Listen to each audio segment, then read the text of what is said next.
Did you ever think you would make it? I feel I'm so close, I could taste sweet victory. I know this life meant for me. Adam, what's your point? The future looks bright. My handshake is better than anything I ever saw. It's right here. You are a one-of-one? My son's right about I it. don't think I've ever said this before.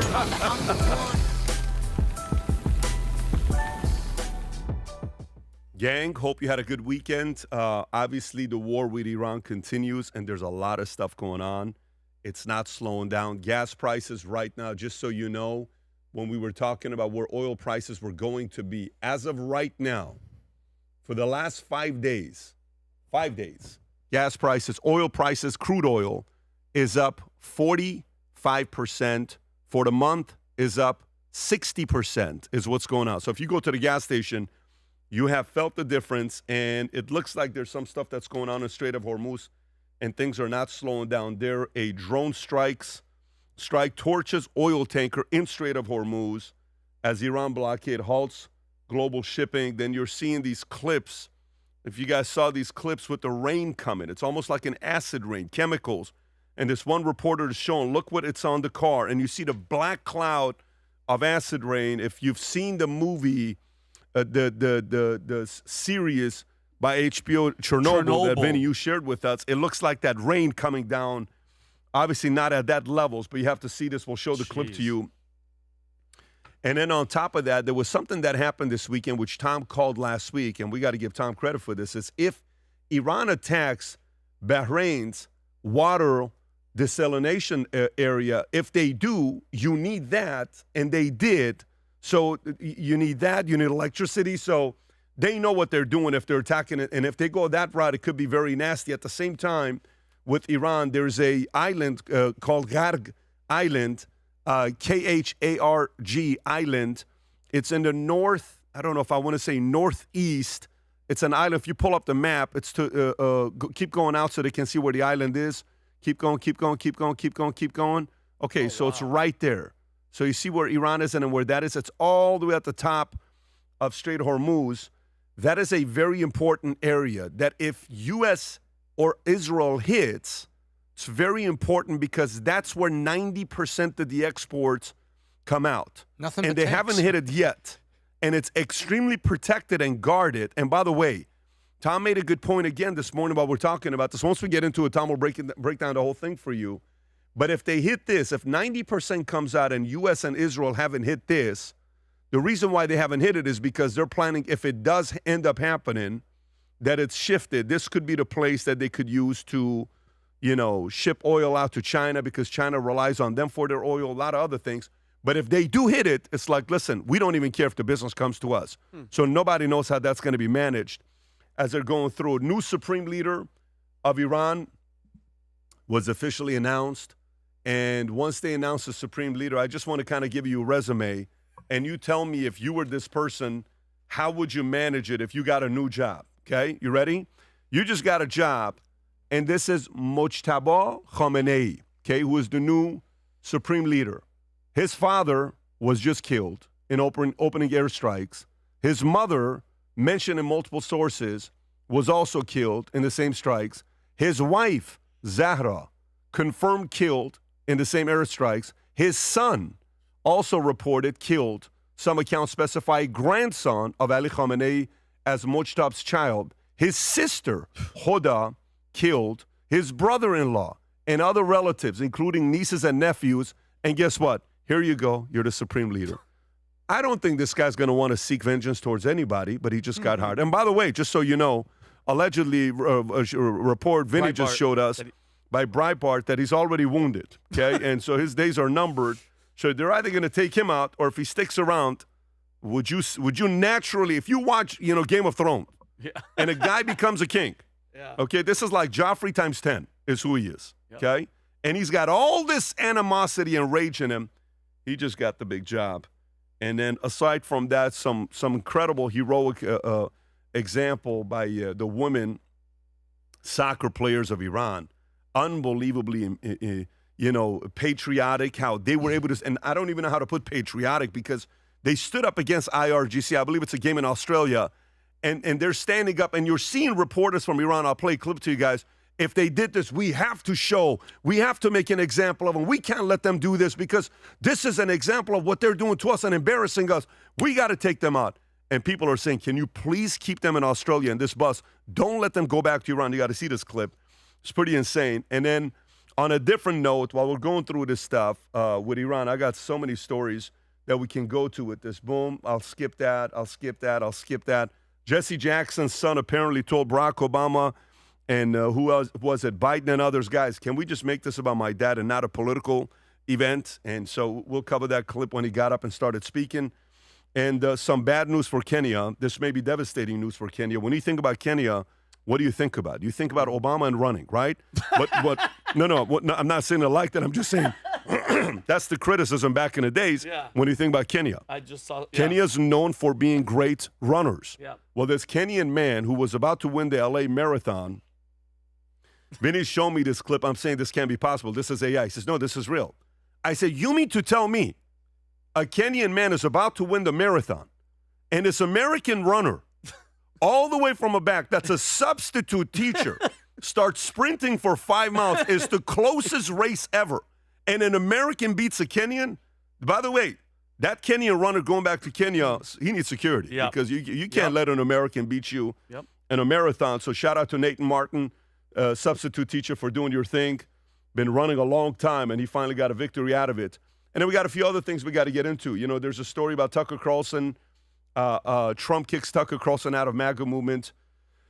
He says, Iran's war criticism, he's lost his way. You know, you got Trump demands unconditional surrender to the war. There's a story of these innocent girls, this school, that how many kids is it? Is it 160, 170 girls? Heartbreaking. And one side saying it was Iran, one side is saying it was U.S., and even Hexet said we have to investigate this to see what happens. And some of the critics, 168 casualties when a strike hit Shajara Tayyibeh, which we'll talk about, elementary school in Minab in southern Iran on February 28th. This is the kind of stuff that, this is, and by the way, the whole thing about, well, this is the price of war and all this other stuff. This is when you lose the media stuff. And FYI, sometimes in Iran, there was an event that happened many years ago. We'll talk about it here in a minute when we get into the story, which I'll share with you. But devastating, we'll cover that as well. Aside from that, we got a few other things that we'll get into. Obviously, a lot of the war. Russia reportedly helping Iran target American troops. It's a Daily Caller story. U.S. economy could be in dire straits as Hormuz slams shut. The famous line we're hearing right now is short-term pain, long-term gain. We'll play that clip for you as well. Gulf states had a strategy playing nice with Iran. It failed. That's a Wall Street Journal story. We're definitely going into that. And then Epstein's prison guard Googled him minutes before body found. Wait, what? Yeah, he Googled him. And then he definitely did. She definitely didn't get paid, right? No, she did. There's no way. Yeah. Is there documentation, like maybe a deposit? Vinny shows, yeah, there was a $5,000 documentation before of a deposit and something like a $10,000 documentation. 6 different ones, Rob? Yeah. 6 different deposits. But listen, maybe it's just somebody tipping her because it's like nowadays people tip $5,000, $10,000. Yeah. It's probably a casino thing. Yeah. So we'll cover that, and then we got a few other stories. Now, let me give you guys a very weird thing you're going to hear me say right now. You've never heard me say, and it's about our merch. You ready? I don't want you to purchase anything between now and April 1st from VTmerch.com. I don't want you to buy anything, and here's why. In the last 3 months, 6 months, we had our system with a 3PL company we were working with, as well as our team that we had. We were flooded with orders, thousands on top of thousands of orders that we are behind. And I told my team, I'm going to tell our audience not to buy anything until 100% of everything is fulfilled. And by the way, their bonuses are tied to merch grown. And I'm telling you, don't buy anything until I tell you we're 100% caught up. I'm sharing this with you. I know it's not, you'll never hear a business owner telling customers not to buy stuff, but this is how I've done business for the last 20 some years. I am very straight up. If the accountability is on us, I will call it. If it's on others, I will call it as well. Our team is working day and night. Our new executive that we brought on board, we're very excited about. He was at Italy last week. He was at Vegas the week before. We just moved to a brand new 3PL, dozens and dozens of pallets of merch. We moved from one area to another area to be able to expedite the items that are going out. But I said to them, I am not going to be driving a single CTA for anybody to purchase even one small little thing until you guys get everything together. This is 100% on this guy, the CEO of this company. So it's my fault. It's my responsibility. And I'm telling you right now, I'm not giving any names from our team or anybody else. I'm just telling you right now, till April 1st, until I tell you we're ready, do me a favor. Don't purchase anything. Okay? This is not a, art of war tactic and, let me go buy. I'm telling you, don't order anything because we are not caught up. We were not expecting to get this many thousands of orders, which, by the way, you have no idea how much I love seeing you guys on the streets when you're wearing the gear and you come up and you had some this weekend. I don't know what happened this weekend. I'm out with the family. I can't tell you how many conversations I had with people. This guy named Joe comes up to me with his wife. He said, man, we never miss it. We never watch it. I'm going to the other. Oh, my God, it's you. I heard the voice. I knew, And I love seeing when you guys sport the gear because it means we're united in the fact that future looks bright. And that's never going to go away. Our vision long-term is massive on what we want to do with it. I'm wearing it right now. I'm wearing a Future Looks Bright shirt right now. I'm wearing the shoes right now. But please do not place any orders until April 1st when we catch up with our thousands of orders that are going out between now and then. Can you do me a favor and do that? Thank you for that. Now, having said that, let me get into the next thing. 51% of you who watch this podcast, and I've helped us go from a regular show with 20, 30 viewers to now, being a top 20 podcast worldwide on Spotify and on YouTube. It's a top 20, top 15, top 10 podcast. It wouldn't happen without you, but it helps our algorithms if you subscribe as well. 51% of you watch this show weekly. You regularly tune in, 51% of you, but you haven't subscribed. I would like to take that 51% to 40%. With your help, I believe we can pull it off. And if we do that, more subscribers, higher quality guests, better conversations with you. Thank you for doing that. Having said that, let's get right into it. Okay. So, new Supreme Leader has been announced, and I'm coming to you guys here on this one. Mojtaba Khamenei is officially the new Supreme Leader of Iran. They just announced it. Celebration. Rob, if you want to play this clip, when the announcement was made, go forward. Member of the Assembly of Experts, Grand Ayatollah Sayyid Mojtaba Khamenei. Our dear leader, our guardian jurist, Allah. Great Akbar. What happened there? Somebody was... What is this, Rob? Is this because it's not AI translated? Allahu Akbar. God is the greatest. Okay. Well, by the way, to give credit, there's a lot of celebration going on in this clip because this is pro-IRGC community that's out there announcing that they just got their new Supreme Leader. But let me announce to you what happened with this new job. And I said that earlier, but I'm going to put this in the clip because I want the clip to go out. Then Tom, Vinny, Adam, I'm coming to you guys on this. Imagine you just got a job. Hey, we want you to be the leader, the Supreme Leader of Iran. You're like, oh, okay. But just in the last week, your father was killed, your mother was killed, your wife was killed, your son was killed, your sister was killed, your brother-in-law was killed, and other nephews and nieces were killed. And congratulations, now you're the Supreme Leader. And the moment that is announced, an article comes out saying you've already been wounded, okay? Which you're going to be a target because the president says Iran confirms new Supreme Leader Mojtaba Khamenei is wounded. So, one, you're a target. They're going to take you out. They want to take you out. Number two, you want to seek vengeance. What would you do? So, Tom, your thoughts with the new, were you surprised that this is a new Supreme Leader or just kind of a name that was coming up? No, they're going to proceed and they're going to name a new leader. They are never going to back down and say, okay, our Supreme Leader was, killed, removed, assassinated, depending on who's saying the story, right, Vinny? They'll pick the word. Nonetheless, him, his family, people that were there, the bunker busters got all the way downstairs and a lot of people died. Well, they're going to name a new one. It's just like the even at times of war and unrest, there was always a new pope named. There was always a new pope. So they're going to do this. Now, what happens now is it's a new target because the regime collapse is the strategy. And so if this guy and his anger and vengeance, because you told me about that when Ayatollah Ruhollah Khomeini came in 79. Ruhollah Khomeini. Khomeini, yes. Yep. When he came up, he says everybody knew it was bad news because they knew he had a chip, they knew he had a mission, they knew he was really, violent and ruthless underneath. So they knew what was coming. this guy, never mind that he's going to be thinking of the vengeance of all of these family members. Never mind he's going to be thinking of following in his father. Never mind that the supreme leader is a kind of militaristic leader. Never mind all that. This guy in place is a target because they want to take the regime down. And if this guy gets power, rally people's up, that's just a problem. Adam. Look, everything that comes down with the Ayatollah comes into three camps, right? So you have the camp that absolutely loves this guy. They think he's the heaven on earth. There's nothing that he could do wrong. God bless you, PBD. God bless you too, Adam. These are the religious zealots. They absolutely love this guy. There's no talking these people out of that, and I get it. I respect that. Then there's the people that are just like, whether they're in Iran or whether they're around the world, they're just like, look, I get it. You have your religious beliefs. Just let me do my own thing. Cool. Let me have my beliefs. Stay out of my way. Almost like a libertarian perspective. And then there's the people who are like, no, you've had your chance. You've had 47 years of rule. We know what you stand for. Stay the F out of my life. And unfortunately, the people in the middle are going to get run over. And you have to realize this.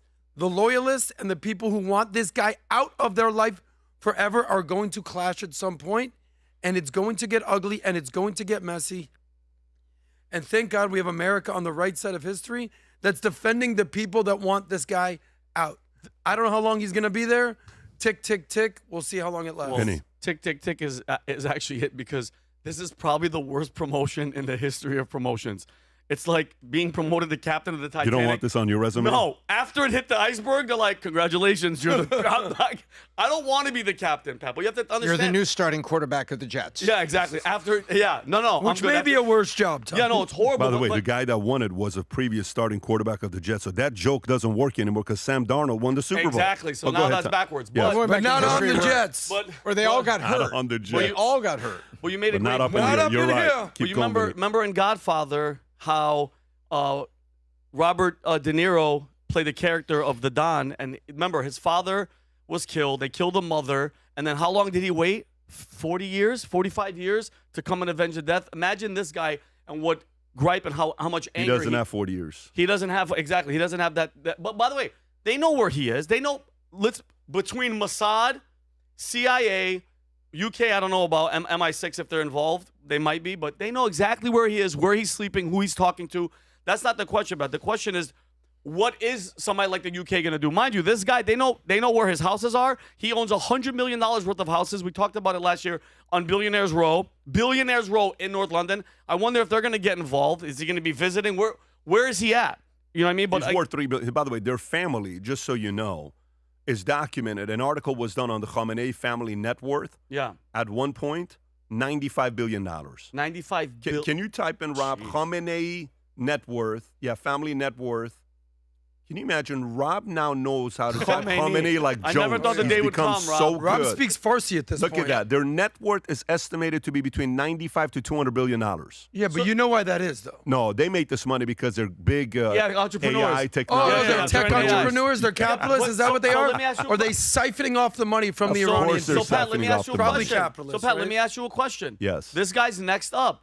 Do you really think he's about that life? This playboy, having all this lavish life, he's worth all that money. What do you mean about that No, life? I'm saying like, you What think life? he wants to step up?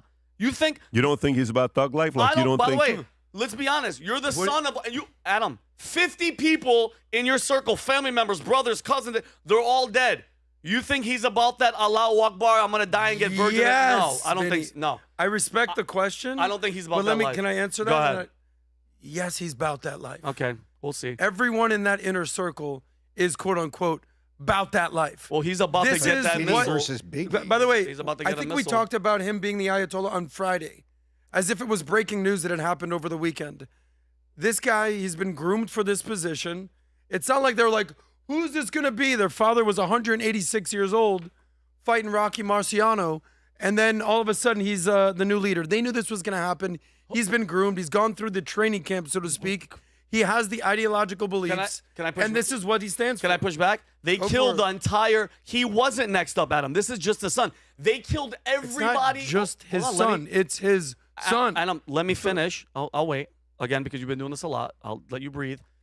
He wasn't next in line. They had a gang of people in line. We killed all of them. So now he went from Adam. He was the 20th backup quarterback. Now it's up to him. He has houses in UK and he's traveling. This guy's, I personally don't believe he's about that life. Now he's being forced to be put in that life. And guess what? He's not going to last long. Okay, so touche, I'm going to throw one back at you, and I heard you out. What's your point? My point is this. I don't think a guy that's buying luxury houses and has all these cars and everything thought that we were going to kill every single person in the circle, and now he went from the 50th in line to number 1. Okay, so I'll ask a very calm, collected conversation. Mojtaba, you're up. If he didn't want it, which I don't think you're right, okay, why would he take the job? Well, no, they made him get the job. He didn't sit there and go, I'll take it. He's next. So, you got to take it, Adam. He's in the line. Well, listen, I never This is thought... the highest order of honor you could possibly have as Supreme Leader. I'm trying to read the underlying debate here. Are you guys saying whether he listens more to like a Wu-Tang Clan or Tupac? Like Cash rules everything around me, or I think he's a Thug Wu-Tang. Life? No, great. He's Wu-Tang. You think he's Wu-Tang? He's Cream. Cream.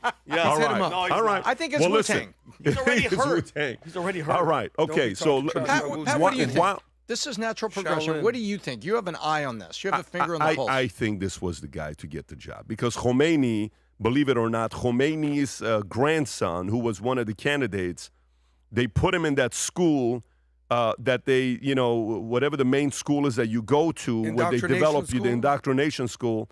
I had the Prince of Islam that came on board when we were talking to him.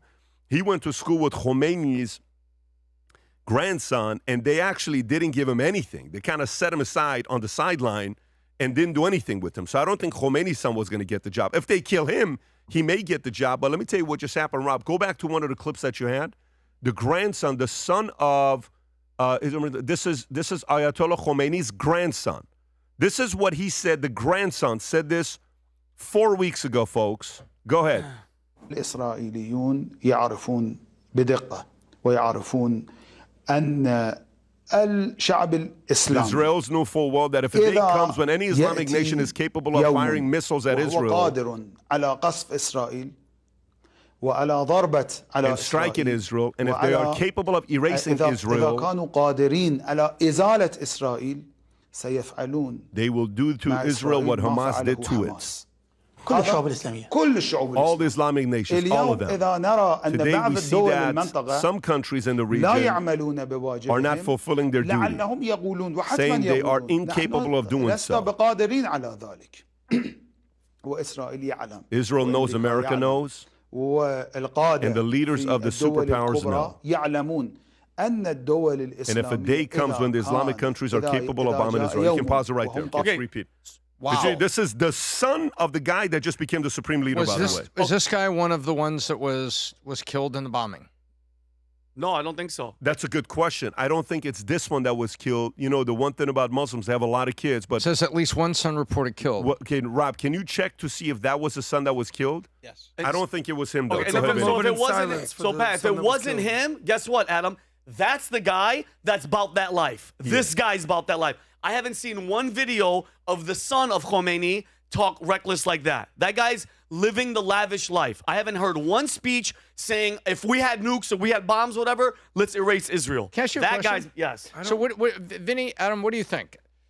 Look at the westernization and the attraction. When I say westernization on the business front, Western hotels, Western businesses that are trying to attract. It's called Television City, I believe, is in Dubai. Okay. It's a little area where it's basically media companies. Tucker Carlson buying a place in Qatar, and we'll leave out everything else about Tucker. But the point is, there's a lot of people and a lot of things happening over there. Do you think those people are all waiting to get nuclear weapons to erase Israel while they're basically doing deals with the West and expanding, and the PIF is investing in companies in the West and all that? They find it kind of hard to believe that everyone is sitting there below the surface, that they all secretly wish they could nuke Israel. I agree in the fact that not Dubai and stuff like Dubai is like Vegas now. They're trying to expand and they're trying to be, westernized. But I do believe that there's certain ones, Tom. There's certain ones, absolutely, that would. Tom, anybody that has the attitude of death to us, I have a huge problem with that. And this notion of just leave them alone. Like, we don't need to be involved with anybody, but you do not, Tom, and I'm asking you genuinely, you're an educated man. You're very educated. If I was threatening to kill you constantly, and I'm killing people in my family, and I'm building something at some point, would you ignore me forever? Would you ignore me and let me get to the point where I can do it? Because what do you think, I'm talking reckless, or do you think I actually mean what I'm saying? I would assume that you meant it, right? Yeah. So would you do something to stop me, or would you just say, no, guys, By the we way, don't get involved, let them go? Absolutely. Yeah, so Rob ran a poll, 5,000 votes. How long will Khamenei remain as supreme leader of Iran? Days, weeks, months, years? Look what the poll came back as. 53% think it's days. Boom, bingo. So you got 81% say he's got weeks to live, days to weeks to live. So we'll see. We'll see what happened with the announcement here. Now, at the same time, Trump demands unconditional surrender to end war in Iran. Will he get that? Here's what he had to say. President Trump wrote in a Friday morning Truth Social post that the U.S. will make no deal with Iran besides an unconditional surrender of the country's leadership. After that section of a great and acceptable leader, we and many of our wonderful and very brave allies and partners will work tirelessly to bring Iran back from the brink of destruction, making it economically bigger, better, and stronger than ever before. Iran will have a great future. Make Iran great again. Thank you for your attention to this matter. Rob, you have a clip as well on that. I do. Here's the president. Go for it, Rob. Can you give us an idea of what unconditional surrender looks like to you? I mean, what do you want from Iran? I said unconditional, not conditional. I said unconditional. It's where they cry uncle, or when they can't fight any longer and there's nobody around to cry uncle. That could happen too, because we've wiped out their leadership numerous times already. So it's if they surrender, or if there is nobody around to surrender, but they're rendered useless in terms of military. There you go. Tom, thoughts? Well, I think when you hear that, do you think he's going to get that? Do you think, I don't know, in my wildest dreams, I don't see an unconditional surrender. Unconditional surrender says, okay, we're going to come in, no conditions. So we're going to come in and we're going to destroy any bomb making, any military industrial complex that you may have. We'll do that after this is over. Sign here. We'll be in a minute. We'll send some guys over. We're going to take care of all that. That's an unconditional surrender. I don't think Iran's going to give them an unconditional surrender. I think this is Trump putting the line out there that's saying, hey, hell's fury doesn't stop until we get this. And you see who was standing behind him on that aircraft? Woodcock. Yes. Steve Woodcock and Hegseth. Hegseth was looking over his shoulder, but it was Witkoff who's standing in the background. And I don't think they're going to get an unconditional surrender. I think they're drawing the line way out. And I think that's the message. Vinny. I don't see the Iranian IRGC just going, yeah, you know what? We're done. We're going to give up.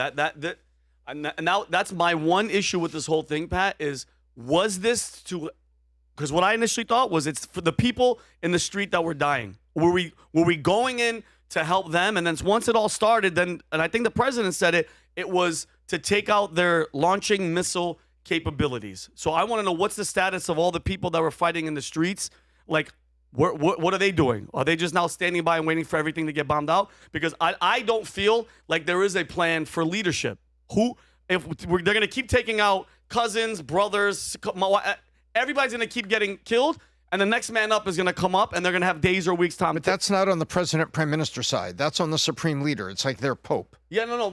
I'm saying the objective of this mission, the American-Israel war in Iran, was for what? I thought it was because there was 40,000 people, if the number's correct or not, dying and fighting in the streets. And then once it started, I heard different. I heard it was for getting rid of their missiles and stuff like that, which it seems like they're kicking butt in that sense of it. But if you take a step back and look, it's not Reza Pahlavi. He's self-proclaiming, Pat. He's self-proclaiming that he's going to be the leader of the, not the revolution or whatever. He's promoting himself as the guy.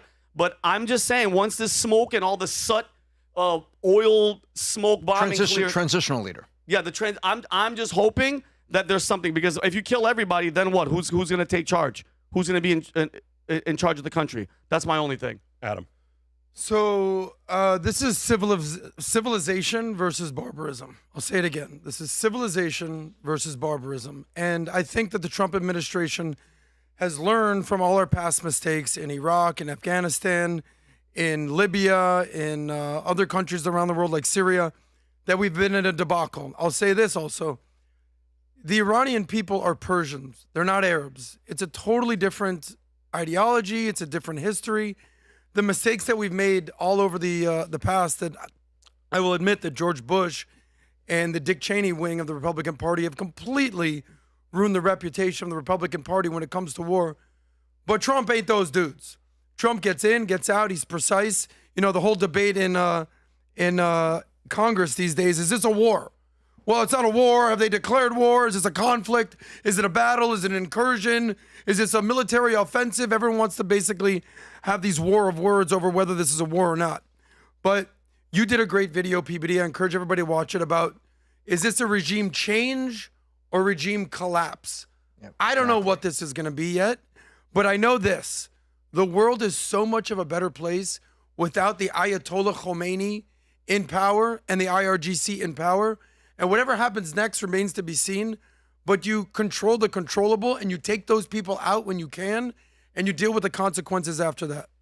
Yeah, I think it's going to be one of 8 things that's going to happen. And people have to pick and choose which one that is. One is the Samson option. You know what the Samson option is. You've seen Samson when he's in the temple and they all come in and they're like, oh, okay, you're going to take all of us out? Everyone's going down, including me. And then boom, everything collapses. So if they push Iran too much to that level, will Iran decide to do something dumb like that and take everything out?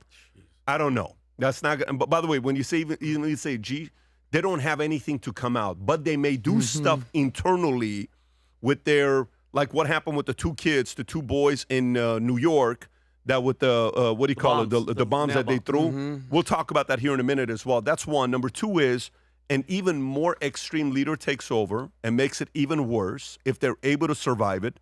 Number 3 is Syrification, which is kind of like it just kind of keeps fractured, keeps going. It's always problems, always issues. Then a stalemate, nothing happens, stays the same. 5th one is a military guy takes over, which is even worse. That happened to Brazil, that happened to Argentina, that happened to a lot of different countries. And then you have the Persian Spring. Then you have the Marshall Plan, which everybody around the world is going to want to come and fix it. You know how much it costs to fix Europe? Marshall Plan, you know how much the world put? It would be around $130 to $150 billion of today's money, which, by the way, Vinny, is not a lot of money. You know how many Marshall Plans the world has tried to fix Africa? I saw what you said. Can you pull up, if you saw it, I haven't seen can you pull up how many Marshall Plans and how much dollars the world has spent to try to fix Africa? Okay, before you pull it up, can you guess how many Marshall Plans we've tried on Africa? How many Marshall Plans have we tried on Africa? 100? 50-ish. How much money do you think has been spent? Since 60 till today, Tom saw it, so pull it up. Since 1960 till today, look at the number. Jeez. Look at the number. From 1960 till 2000, $500 billion to $1 trillion has been used, which is the equivalent of $4 to $8 trillion we've spent to try to fix in today's money. In today's money, wow. And we failed. How is it right now? Has it been fixed? No. Not. So and then last but not least, it's what? The beautiful haven. It's incredible. It's we go there. It's great. Kabbalah Tehran. Everything's back up. So it's going to be somewhere in the middle. I don't think it's going to be this. I don't think it's going to be this. I think it's going to be a little bit of a on this side if they succeed. And by the way, anybody and everybody. Recently, there was a guy that went on the Hill, went on the Saga and Crystal show and did an interview, this Asian guy. I've never seen him before. Humberto's been watching him for a while, where he said 3 predictions he made. He said Trump's going to win the election. We reacted to it last week. Trump's going to win the election. Number 2, they're going to attack Iran. And number 3, Iran's going to lose, right? We messaged him to invite him, and we messaged Saga and then when they did the podcast, he came out. And Rob, did we invite him on the podcast when did we invite him? A week ago? Yeah, a day after the interview. Do you know what he said on the podcast yesterday about being on the podcast? What did he say? He says we were trying to do a setup to him. He said he was worried because there was so many things going on, and now some of the claims that he made, he says Jared Kushner is the next Epstein. He said they won't use nuclear. There's a bunch of different things. I thought it would have been a great conversation because of the angles that he has. And he said the third one was that Iran was going to win the war. They're going to win the war. And his argument, which by the way, it's actually an interesting argument he makes. He says they're going to have to allow them to win for it to be like it's not our business anymore. They have to handle it over there, and we're going to come over here. Now, he makes these arguments. A lot of people push back. What we know at this point is this. You know who knows what's going to happen next? Nobody. Anybody? You know who knows what's going to happen next? Nobody. You know who that includes? Who do you think that includes? Trump. Yep. Nobody has a clue what's going to happen next. Every one of us are speculating. Our leaders are speculating. You don't know what the other guy's going to react to. You fight. You hope you're prepared, but you don't go. You remember when Ryan Garcia was fighting Tank? Not Haney, Tank. It's like, oh man, he's going to hit him with the left. Tank's going to get the left. Tank's going to get the left. And then all of a sudden, how did Tank beat him? With the same punch that typically Ryan wins, he won with the left. You never know what's going to happen in these fights. Mm-hmm. It's all unpredictable. It's all nasty. And every one of us has opinions on what we think is going to happen. We're all speculating. We're all saying, what about this and what about that and what about this? But one thing we do know, let's state the facts. The IRGC hates America. They hate the way we live. That we know for a fact. We know for a fact that they killed their own people. That we know for a fact. There was an interview done with BBC reporter. I gave her a message to tell her a great job on the interview. There was a BBC reporter that's sitting down with, I believe he's the ambassador, if I'm not mistaken. Is it?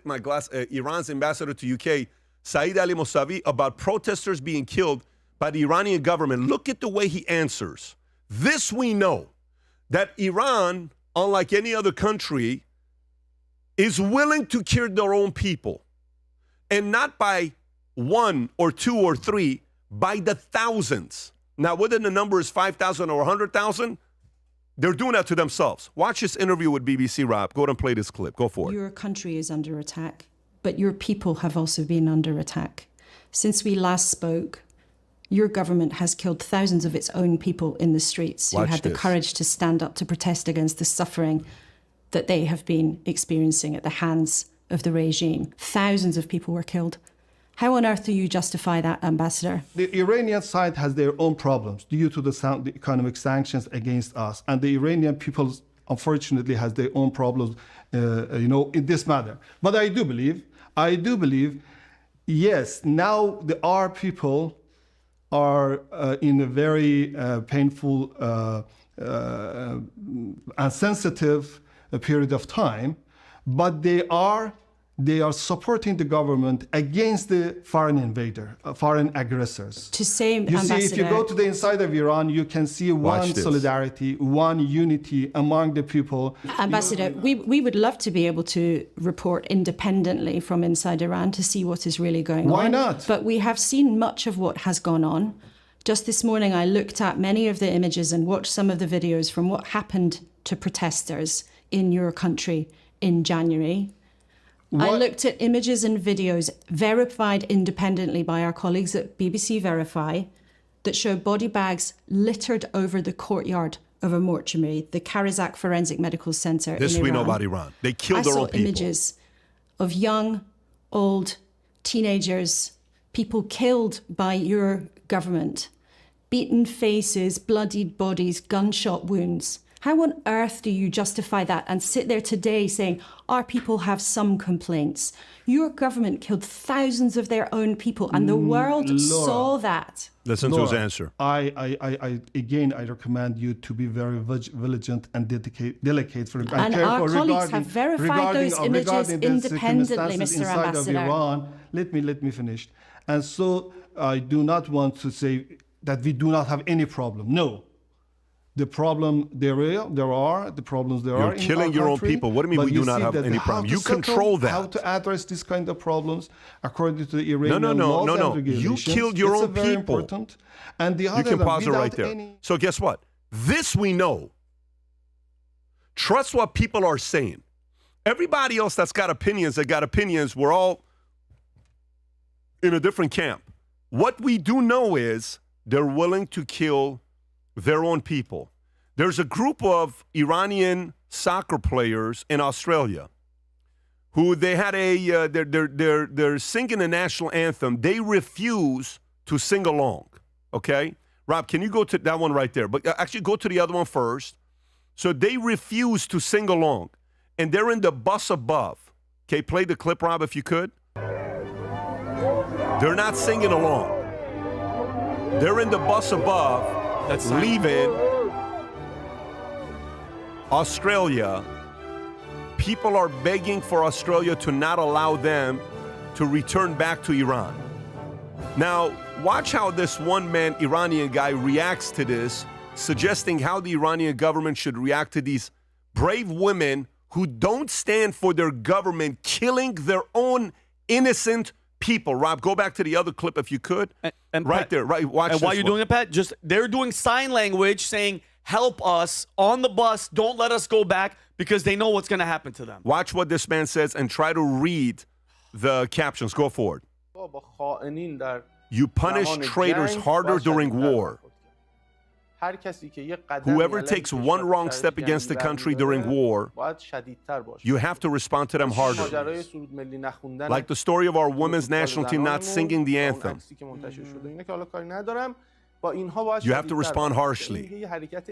This is not a symbolic act or mere protest. Not singing the anthem is the highest order of treason.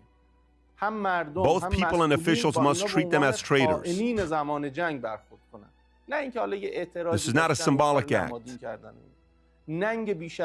Write traitors on their foreheads and punish them severely. This is Iran. Who speaks like this in America? Pause it right there. And let me ask you a question. What do you think they are going to do to those women? Because they're going to go back eventually. What do you think they're going to do to them? First of all, huge credit to them for having the freaking brave to do that, knowing what's going to happen. And by the way, you know what this reminds me of? Uday and Qusay, which Saddam Hussein's son was, he owned the national Iraq team. Pat, he'd have a dungeon in the stadium. He'd put players upside down and beat the crap under their feet if they lost games or they did something stupid. That's Saddam Hussein's kids, which were Uday and Qusay, which were absolutely nuts. I believe it was Uday. Would beat the hell out of them, would torture them. What are they going to do? They have to go back. They have to go back. So this is the freaking Iran that we're dealing with. And I get it. It's horrible. Well, it's horrible. This is a new definition of soccer hooligans. I remember growing up. I think it was Colombia. They scored their own goal and they killed the guy that scored that boat. Yep. But this is different in Iran. Look, we just had the Olympics in America. We saw what the U.S. men's hockey team stood for. We loved it. It was incredible. They're down here celebrating at 11, and then they go to the White House. We loved it. On the flip side, we had whatever the skier, whatever his name was, basically saying, I'm representing America, but I don't believe in America. What happened to him? He was shamed. Okay, do better, stand for the flag. Okay, there's the shaming. Then there's let's hold them accountable. Maybe there's some legal ramifications of quote unquote being a traitor, whatever that means. In this side of the world, with these ideological nut jobs, they will kill you. Oh, by the way, if you don't agree with them. The person that said harsh punishment, you know who he was? He's not a podcaster. He's not a regular guy. Pull up who it was, because I know people are going to say, well, who is that guy? Who cares what a guy like that would say? The guy, according to Grok, that said what he said is Mohammad Reza Shahbazi, a presenter on Iran state TV. It's their state TV, which means he's representing who? The state. Of course. He's the commentator threatening harsher punishment for the women's team as wartime traitors after they didn't sing the anthem. That's what they stand for. Can you imagine Abby or Scott Jennings or Hannity or Anderson Cooper? You know what? If Colin Kaepernick didn't stand up, we should give harsher punishment. Are you out of your mind? To us, if somebody said fire him, oh my God, this man is trying to. No, they're saying harsher punishment. What do you think harsher punishment? That's the guy right there, by the way. Mohammad Reza Shahbazi is an Islamic Republic of Iran Broadcasting, representing who? Whatever the Iranian Yeah, of course. government So wants. his payment comes from the state. He's That's not going right. to say Horrible anything. sweater. All right, Rob, will you go down? But Is you there know, a breaking story? Can I tell you what the biggest thing is? I understand the soccer situation, Pat. There's something bigger, and it's this article here from the Wall Street Journal where it says their neighbors, the Gulf states, had a strategy of playing nice with Iran, and it failed. Do you want to get into that? Yes. So, Yes. the Gulf Arab states and the U.S. allies like Saudi Arabia and the UAE spent the past few years betting that it was safer to be on friendly terms and hostile Iran than rather than confront it. That bet didn't work. And then it obviously goes on to basically spell out what's happened. Here's my opinion. I think the Gulf states, they recognize what's happening in their region. You know, I talked about this before, GDP versus GDT, gross domestic product versus gross domestic terrorism. All these states are trying to say, listen, the Middle East may be the future. I saw what you said in your regime collapse, saying maybe there's one day we go back to Iran. Maybe it's the Paris, the Middle East again. I think we're a long way from that happening. But the Paris of the Middle East right now is Dubai, is the UAE. You think that they want this tension here? So it's almost like they said, no, like, well, let's let them be crazy. We don't want to deal with it. But you know what happens with crazy people? They act crazy. And Iran starts attacking everybody around them. The UAE, Kuwait, they start throwing missiles everywhere. They start attacking Saudi. Saudi wants to have regional hegemony, right? All these countries have oil. All these countries want tourism. All these countries with pragmatic Arab leaders want to have the two things that every other country wants. What's that? Peace and prosperity. Iran doesn't want peace and prosperity. So I think it's like this. They've awoken a giant in the Middle East. Everybody recognizes that Iran is the smelly kid on the playground and nobody wants to play with these people, even their own neighbors. And now they're all saying, time to take this regime out. By the way, Vinny just sent something. Vinny, if you want to send what you just So shared. right now, 5 Iran women's soccer players defect with help of police following Asia Cup in Australia. So 5 players, sources with direct knowledge of the event speaking anonymously due to ongoing danger faced by the squad, say that the operation occurred after Iran's final match of the Asian Women's Cup. So these girls are like, hey, listen, we know what's coming. We don't want to go back home. Can you guys please protect us? And that's what you have it right there. But mind you, there's still about, 15 to 20 still traveling, substitutions and all that stuff that are still going back at them, and they're going to have to face the fire. So, by the way, this is common every time there's a World Cup or an Olympics. Right now in Miami, there's the World International Baseball Classic. When you live in these despotic regimes, whether it's Cuba, whether it's Iran, whether it's North Korea, wherever you end up, and you recognize, oh my God, I'm in the liberal Western world. I'm in the United States now. I'm in Australia. I don't have to wear a hijab every second of the day. I can speak my mind. They all basically are like, yo, I'm not going back. So this is not unique. But I totally understand why the women are enacting this. Yeah, listen, respect to them. God willing, nothing happens to them. And they get the protection they deserve because they're against. Here's the facts. What we do know is the Iranian regime hates their own people, that they're willing to kill them.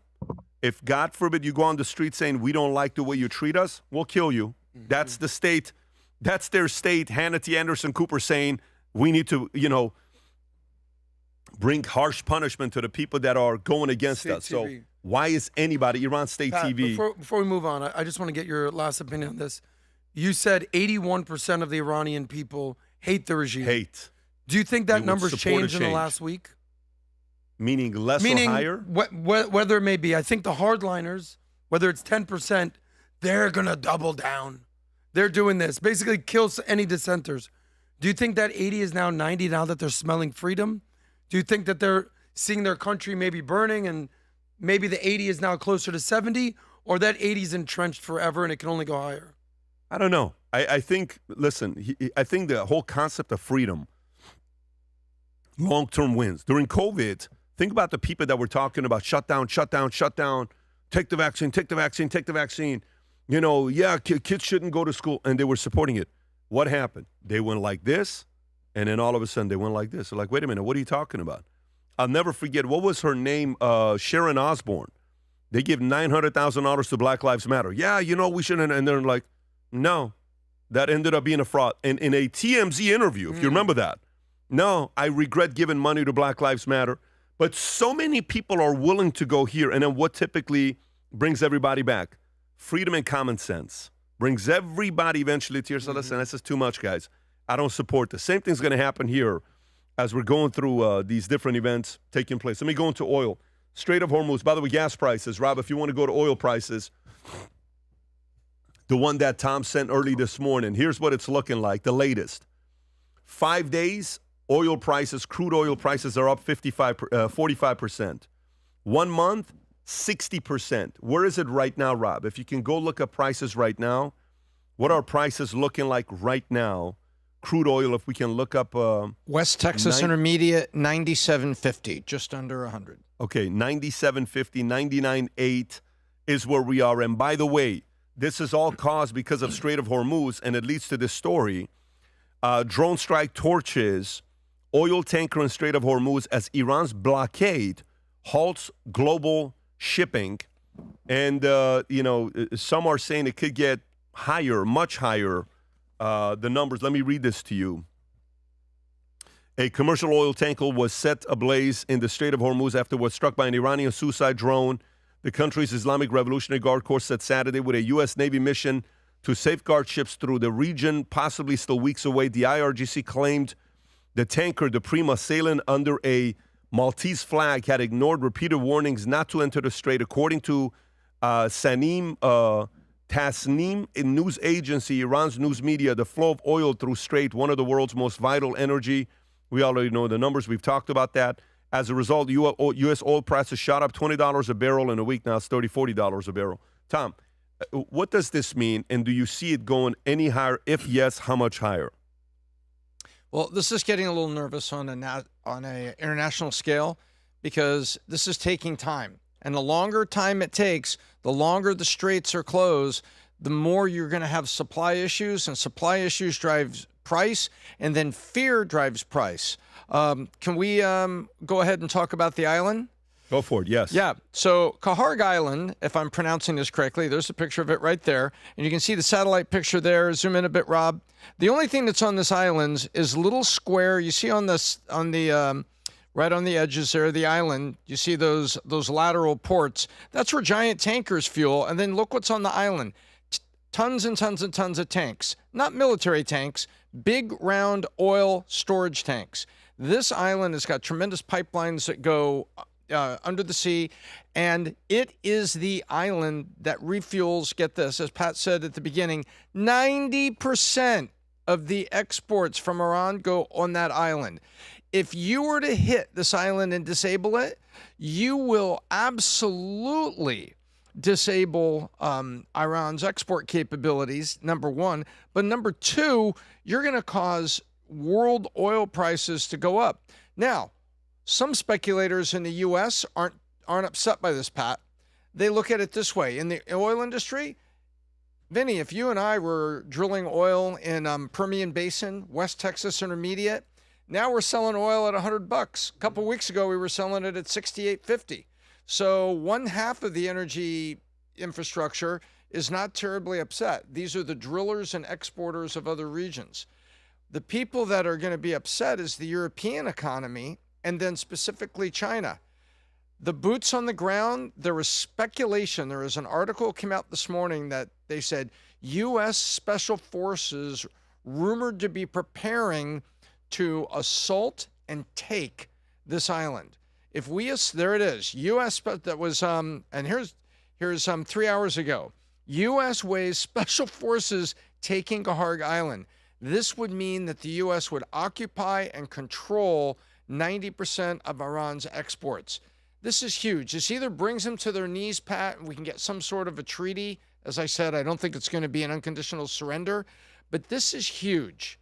The oil prices are up on demand and speculation and fear and uncertainty, and then you've got U.S. Special Forces thinking here.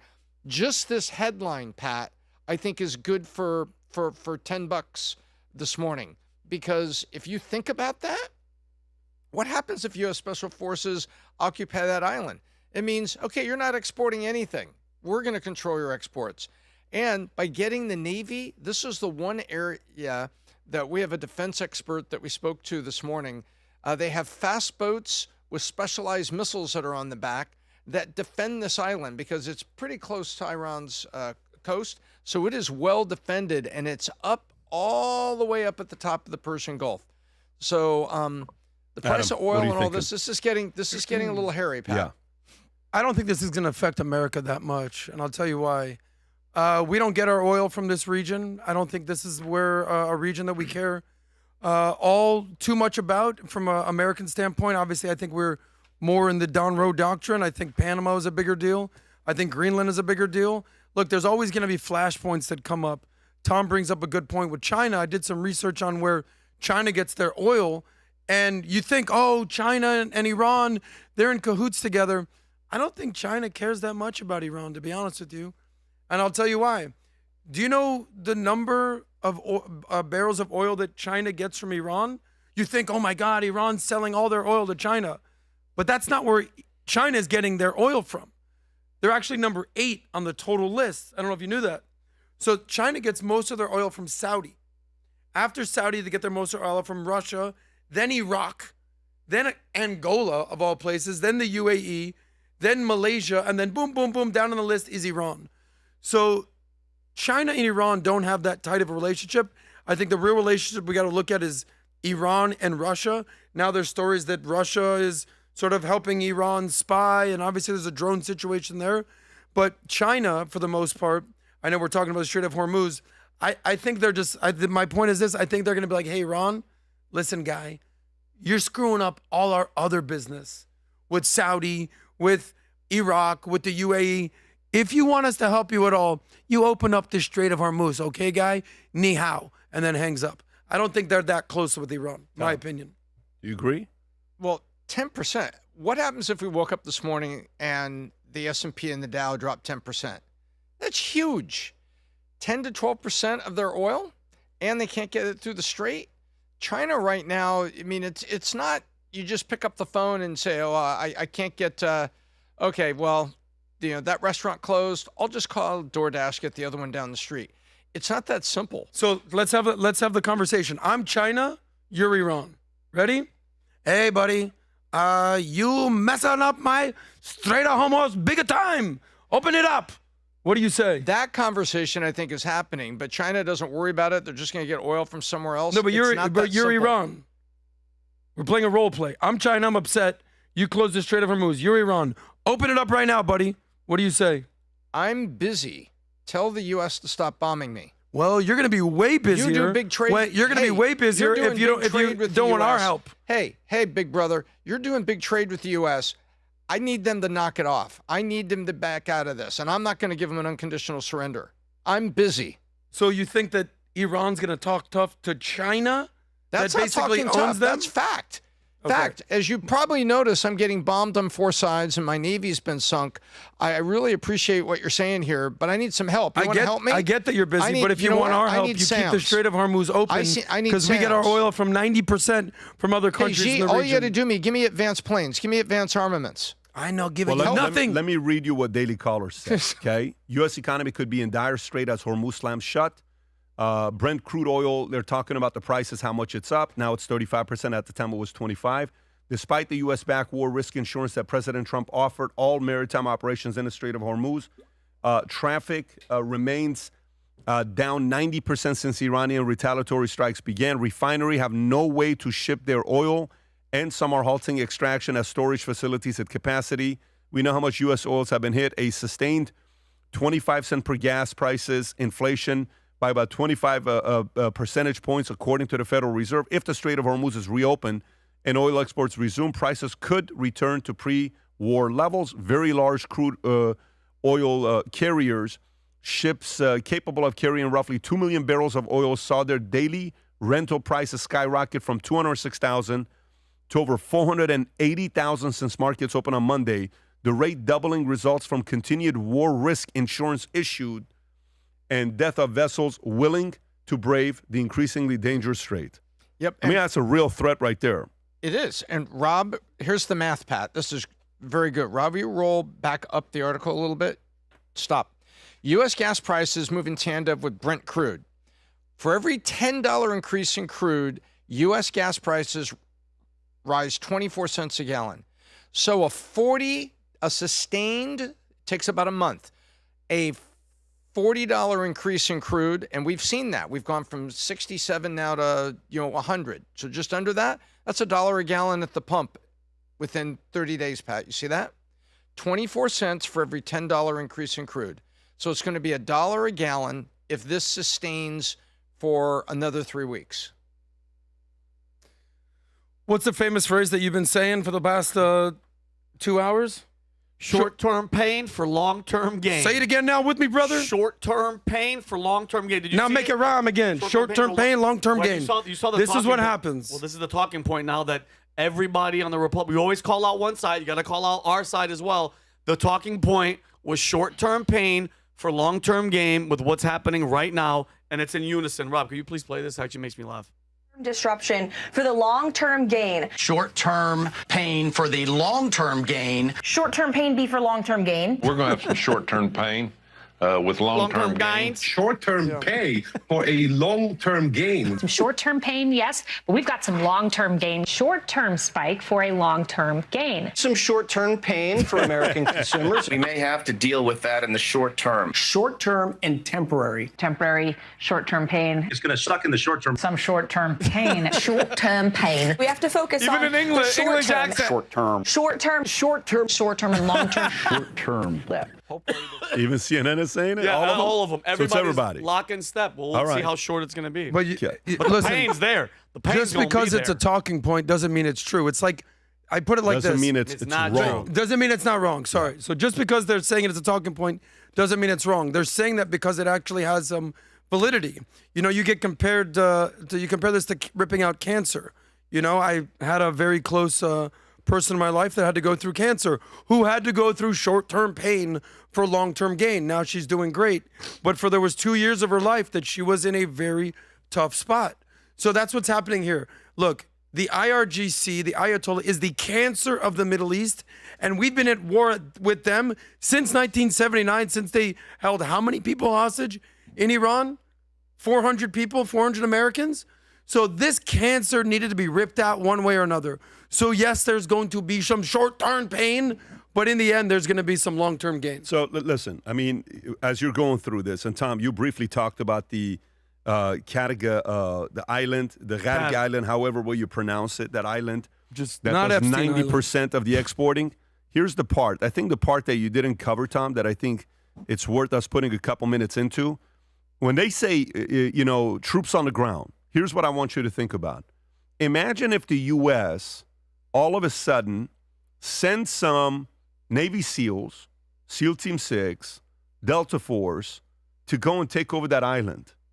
Okay, now that thing is protected. We're talking to one of our guys that used to work IED for many, many years, and he's in the back with us, and he's been at that property himself. And he says they're constantly monitoring the area. But I said, is it easy to get on if you're... he says, yes, of course. Rob, if you can go to the island, if you go back to the picture of the island. So if all of a sudden they go in and they take that over, go through the scenarios. Number one, scenario is what? U.S. and Israel attack this place. Why is that dumb? Because if you later on want to get business out of it, you got an issue there. Yeah. Number two, if the Samson's option is what? What is Samson's option? For who to destroy it? Iran does For Iran to destroy it. To say, oh, really? Yeah. Like when Saddam Hussein lit his own oil Biden wells blew on up the fire. pipeline. Yeah. Exactly. I want to talk to Samson. We'll do it ourselves. Don't worry about it. We'll take it down, right? If they take it down. So that's the part. Now, all of a sudden, what if we take over? What if you get some special forces comes in and takes over? Listen, guys, we got this under control. We're here now. This is going to be a player here that you're talking about Strait of Hormuz. The more and more, everybody's getting smarter as we're learning about everything that's going on. But if there is a way that they can get control of this, do not be surprised, because the president the other day said what? He's saying this now. Trump doesn't rule out sending American troops to Iran. He doesn't rule out sending American troops to Iran. Vinny, I'm going to come to you first on this one. Okay, Rob, you have that clip? It's what page is it on? It's page 8, New York Post. I don't know if you have a clip on that or not.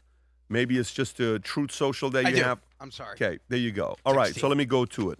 So President Trump did not rule out sending U.S. troops to Iran, but pledged to do so only for a good reason against a virtually obliterated opponent. And here's what he had to say about it. Go forward. What are the circumstances where you'd send in ground troops? How are you thinking about that? I don't even want to talk about it now. I mean, that's. I don't think it's an appropriate question. You know, I'm not going to answer it. Could there be? Possibly, for very good reason. Have to be very good reason. And I would say if we ever did that, they would be so decimated that they wouldn't be able to fight at the ground level. A lot of negotiating leverage, maybe maximum, but we're not looking to settle. They'd like to settle. We're not looking to settle. They're on their third or fourth level of leadership, and they have leaders right now that nobody even knows who they are. They're being decimated now.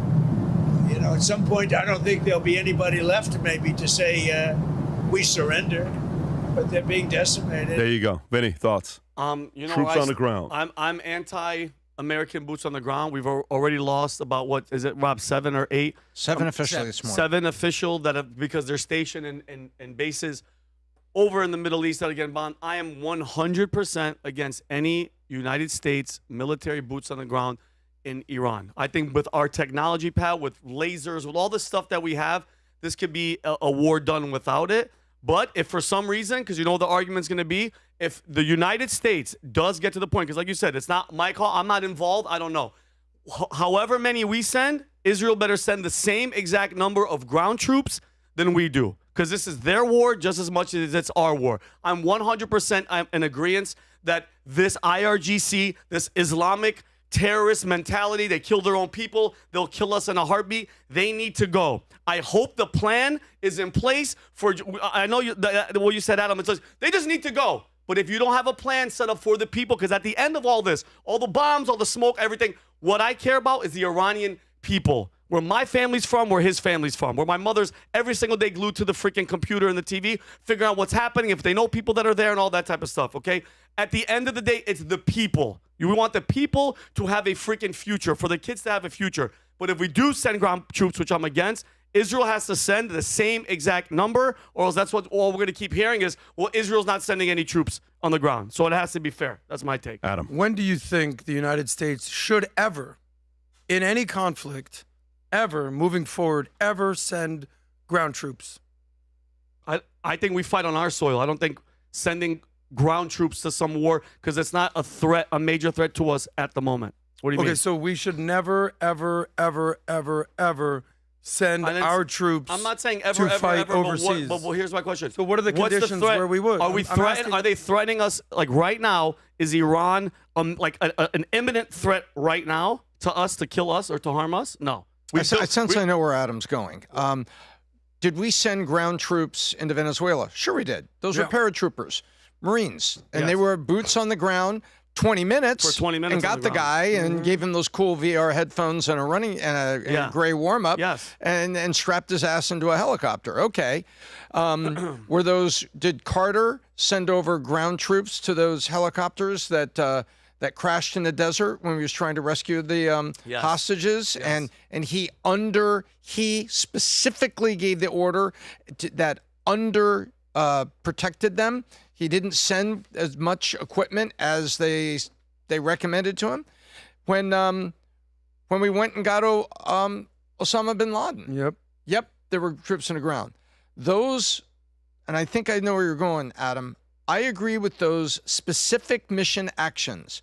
I do not want to see ground troops going on, creating the camp, and all the stuff that we did on the Iraq War. I don't want to see that. I don't want that. Nope. I didn't vote for that.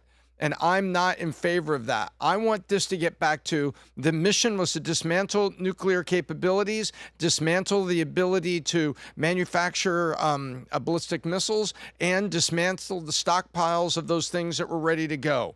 That's what I signed up for.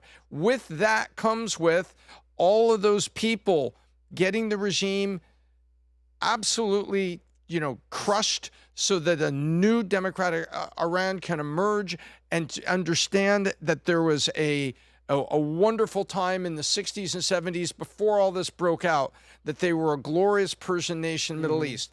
That's what I signed up for. not an extended deal. Now, if we have to put guys on the ground as a mission to take Kahar Island and then shut the valves off, okay, but that's a mission. That is in, out. I do not want camps and troops the way we had in Iraq at all. I hear you, and I'll just ask this. Do you trust Trump? Because if you trust Trump, like many of us do, you'll recognize you need to stop playing so scared. We saw what happened in Iraq. We saw what happened in Afghanistan. What indications do you have that Trump is going to get us embroiled in a George W. Bush mission accomplished war? I don't have any evidence of that. So at some point we have to say, you know what? I kind of trust this guy Trump that he knows what he's doing. And not only do I trust Trump, I kind of trust this Marco Rubio guy who's looking more and more like the guy in 2028. And by the way, kind of also trust this guy, Pete Hegseth, kind of knows what he's doing. And also kind of trust our generals at this point. So we have to stop playing so scared and saying, oh, I don't want boots on the ground. We have boots on the ground. What you're really saying is no more stupid, foolish, endless wars where we spend trillions of dollars trying to build democracies in a part of the world where they don't want democracy. So we have to compartmentalize what we're really saying. Do you trust Trump? Check. Do you trust the people in charge? Check. Are we going to stop spending trillions of dollars for stupid wars? Check. If that's the case, put your trust in Trump and let him finish the job. Yeah, by the way, you could trust somebody, Adam. Trust, the saying trust but verify. Guess what? I trust that he's making right decisions, but he's not Jesus Christ. He can make mistakes. He's going to make a lot of mistakes. He's not perfect, and that's why a lot of people look at people like us. I really don't like what you said there, No, I already know. They look at us like, oh, you guys are just blind loyalists. No, I'm not stupid. We're definitely not blind There's one loyalists. perfect, and it's Jesus Christ. Nobody even comes close by Adam. It's not even Not Muhammad? explainable. You sure about Muhammad? You Nobody. sure? So they're going to make Messed up, mistakes. bro. And I agree with Tom. Little, missions here, missions there, a full invasion, boots on the ground. Adam, because here's my point. I hope that there is a clear, objective mission. Because once the missiles are gone, once the oil, all their capabilities are destroyed, and the smoke clears, then what? Then what? Okay, we killed the main guy, another guy stepping up. Kill him. Wait, another one's coming up. The number 200th guy in place is coming up. Sure. What I'm saying is the plan of, I don't like the attitude of, well, we haven't gotten there yet. So that means the objective of the plan is going to be a couple of weeks, is what we said. So let's find out in a couple of weeks, Adam, if it gets to the point where they're like, hey, wait a minute, these people are not giving up. Because I don't know if you know this or not, Iranians, those people that you're talking about, are very proud. And they're going to fight to the death. So my thing is, kill everybody, but then what about the leader? Who's going to they're going to look around and go with like the leaders, we're kind of playing whack-a-mole. Let me say this to Vinny. That's May I hilarious. respond real quick to Vinny? So I hear you, Vinny. I put this into 3 camps. By the way, if you poll Republicans right now, almost 90% agree with what Trump is doing. Overall, his approval ratings. So there's 3 camps. There's the loyalists. Trump could do no wrong. He's basically the reincarnation of Jesus Christ. I hear you. That's a little aggressive to me. Then there's the people who are like, look, I trust you, bro, but I'll verify. I'm still MAGA, but listen, man. And then there's what I would call the blasphemous MAGA, the Tucker Carlson camp, who Trump just basically kicked the hell out of MAGA, who's basically saying, Trump is wrong, Trump is evil, you can't do this. Trump's looking at the marketplace. You don't think Trump looks at the news, the media is going after Bill Maher, he's saying things. You don't think he's looking at people like Tucker Carlson who are literally talking trash about about President Trump and saying, dude, you're gone. You're no longer MAGA. Beat it, geek. So I think Trump is looking at the marketplace, and I think if you're a full-throated supporter of Trump, God bless you. I understand he has flaws. If you're understanding, listen, Trump's the guy. He was elected. There was a mandate. 7 swing states. He's on board. Let's go. But if you're full-on talking crap about the president, whether you're on the ridiculous left or the ridiculous right, Trump ain't got no time for you. So it's perfectly okay to question, but Trump knows what he's doing. There you have it. So you either support one or the other one, but the reality is I don't think anybody in America wants the long-term staying of a place like what we did with Afghanistan or Iraq. Even the people that are supportive of what's going on right now with this. By the way, remember how I said everybody has got an opinion, but then trust what people say? Here's what Iranians are saying. This is from the IRGC, Rob. Here's what he had to say. This is facts. This is what they're doing. This is what they're saying. Go ahead, Rob. Parents. Just 2 minutes. If your son or daughter doesn't listen, it's not our fault. Anyone in Iran today who utters a tune that harmonizes with the enemy, under their feet is Tel Aviv, and in their head is Netanyahu. A shooting order has been issued for them. No one has ever spoken to you this frankly. Don't you just? We don't want your child to be killed because your child is ignorant. So noble and calm. Yeah. We don't want to kill your child because they're ignorant. Yeah. But parents, it's your fault if you confuse your kids. Play it one more time just for reassurance if you guys missed it. This is a member of the IRGC giving a warning to Iranians in Iran. Go ahead, Rob. Parents. Just 2 minutes. If your son or daughter doesn't listen, it's not our fault. Anyone in Iran today who utters a tune that harmonizes with the enemy, under their feet is Tel Aviv, and in their head is Netanyahu. A shooting order has been issued for them. No one has ever spoken to you this frankly. We don't want your child to be killed because your child is ignorant. Do you understand? Like, we're trying to compartmentalize in America, where we're living in the most beautiful, safest country in the world, what it's like over there. Is that state media? What is that right there? Yeah, I mean, that is a member of IRGC. Okay, that's like the military saying, listen, guys, we don't have to come out in Detroit or in Minneapolis or in Tulsa, Oklahoma or Miami and say, if you say bad things about the regime, we don't have to want to kill you. Whoop. Adam, don't make us kill you. God forbid we have to kill you. So parents, do yourself a favor. Tell your kids to be quiet and just take what's going on, or we'll have to kill you. The Middle East is not the American Midwest. These are the psychopaths that we have to deal with on the other side of the world. And do you think these people can be reasoned with? They'll kill their own people. What do you think they'll do to us? That's their capability. That's what they believe in. They don't believe in life the way you look at life. By the way, Tom, you want to talk about what happened with Bahrain with that water desalination camp that they had? Yes, Bahrain says Iran had a desalination plant stoking fear of attacks on civilian sites. Tom, why is this so important? Well, desalination is how they take the Gulf water and convert that to fresh water. It takes a lot of power. It takes a lot of system. General Electric is usually the one that builds these around the world. And when you have money pumping out of the ground, you have all the energy you need to run this. But this is how, when anybody looks at the pictures, wow, Dubai, look how lush, look how beautiful, look how this. They built golf course over there, LIV Golf. They got all these championships, and look at how lush it is and everything. Where'd that come from? It came from the Gulf because they would desalination. And now they don't need to find deep water wells. They have deep water wells, but this is where they get their water so that they have a lush, civilization and a tremendous opportunity to grow and expand for their people. It also is key. And what I said last week was the minute an enemy combatant touches infrastructure for civilians, and there's two. There's sewage treatment, water treatment, so that the sewers are pumping and flowing and there's water coming in. Those are the big two. Electricity, sometimes power grids have backups, you have solar farms. It's not as serious, but it is serious, but it's not as lethal. That they hit this shows that, over the weekend, I think we had the story over the weekend, Pezeshkian said, we're gonna back off. We're not gonna be hitting sites in the small Arab nations. Now, what did he mean by that? The sites he was referring to was U.S. sites. We were hitting a U.S. naval radar. We're hitting a U.S. dock where they can dock their ships. We're only hitting U.S. sites in your area, and if we miss it by a block or two and we hit something, my bad, sorry. Well, he said, we're not going to be hitting those sites anymore. That was on Saturday, Rob, the story was on Saturday. And then Sunday afternoon, they're doing it again. And they hit a desalination plant in Bahrain. This, to me, Pat, is Iran is crossing a line into hitting civilian infrastructure.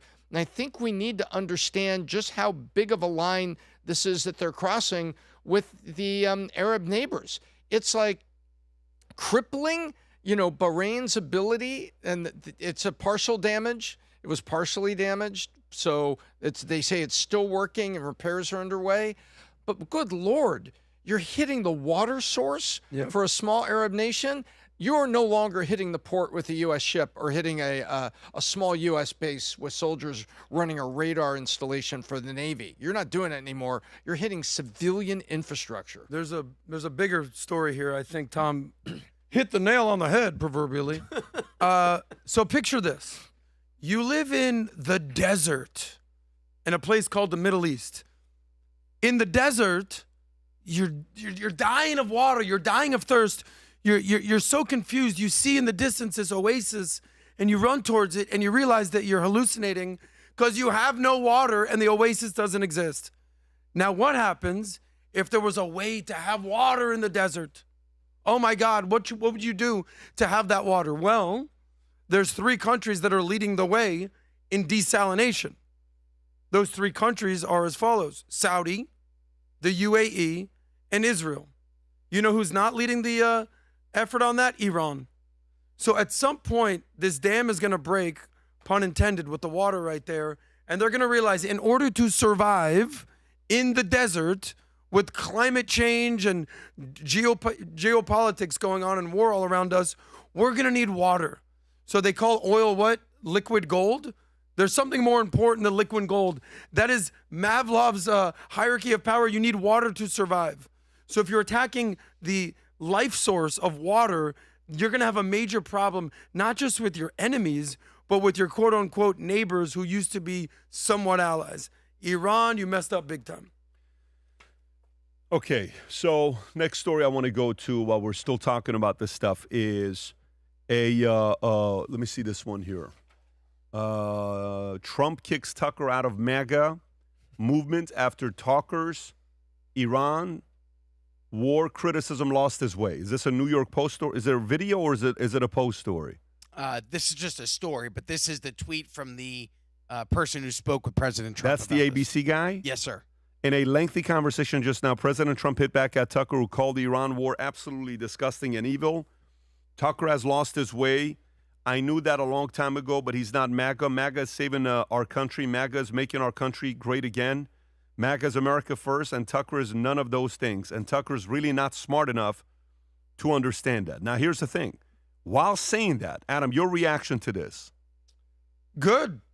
It's about time. I mean, I could go on and on and on and on, but at some point, when someone just is, what's the famous quote?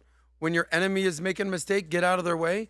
Listen, if you've been following Tucker, what is he doing? What does he stand for? I don't know what he stands for. So this is my opinion, mine and mine only. Some people should not be their own boss.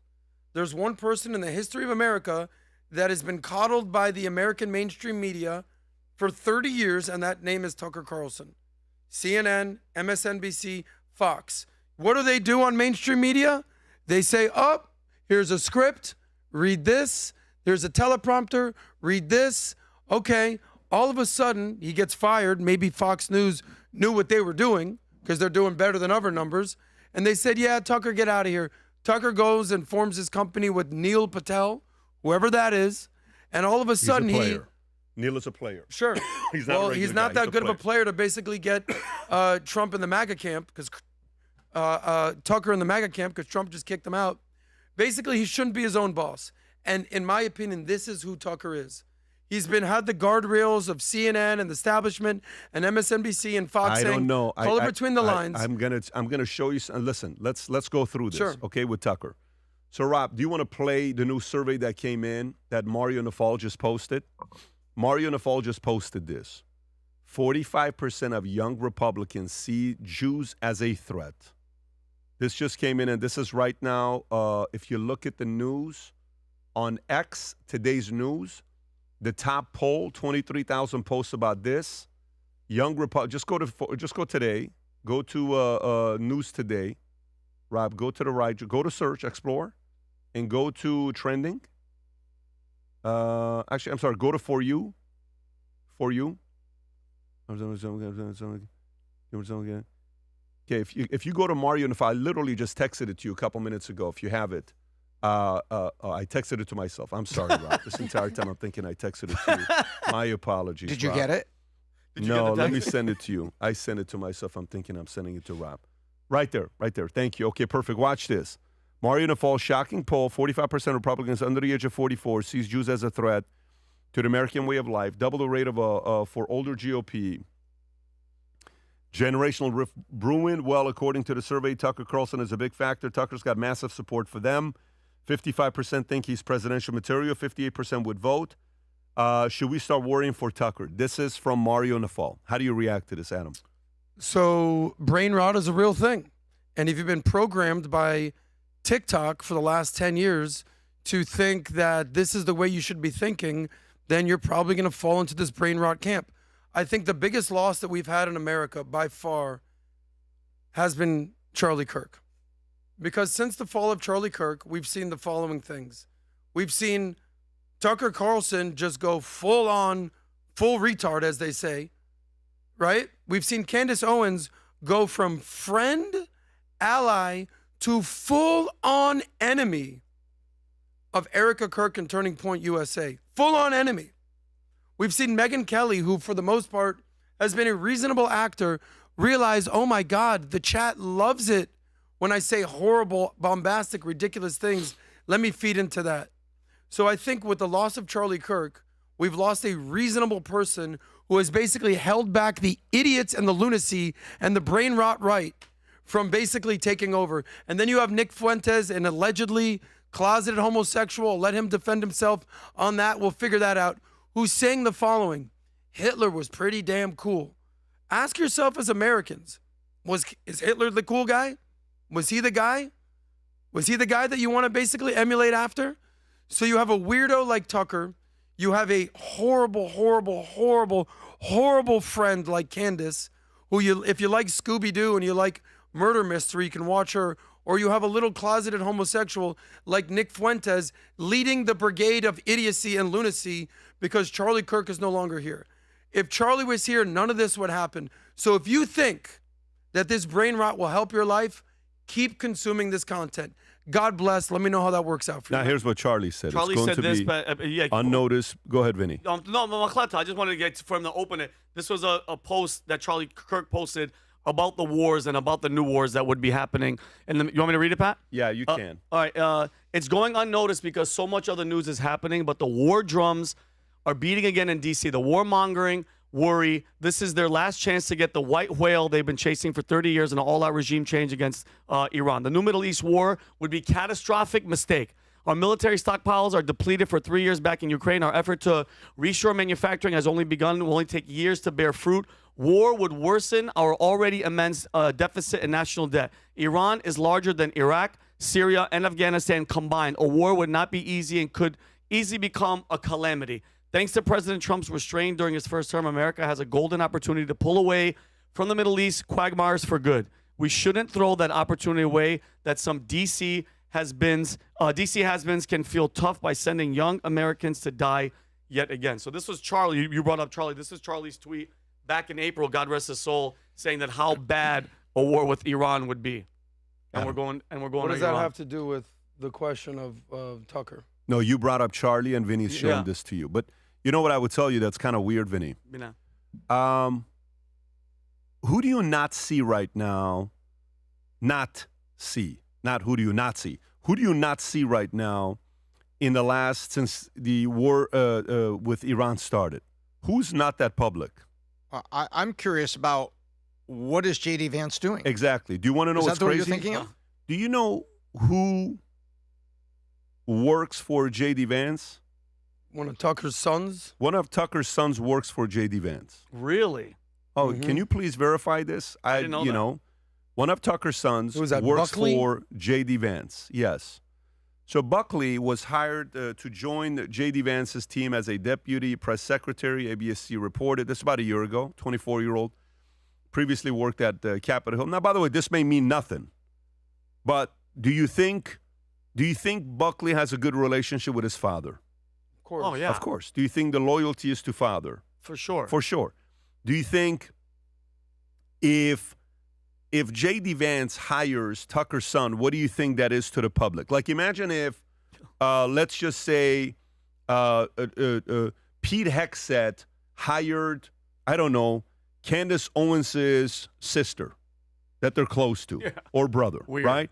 Imagine if, one of these, you go Marco Rubio hires, I don't know, Megyn Kelly's 22-year-old son. Yeah. I don't know if she's that old to have that. I don't think she is, but let's just say she had a 22-year-old son that's working.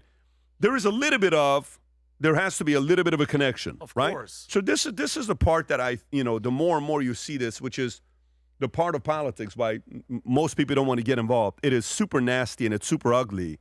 But when there is something like this happening, if you go back and you think about in 2022, 2023, when Tucker, I don't know when it was, when he was leaving Fox News, and I said partnerships are being created. Mm-hmm. And the first partnership I talked about, if you remember, was Elon, Tucker, and Trump. Yes. Remember that whole thing that 100%. I talked about, right?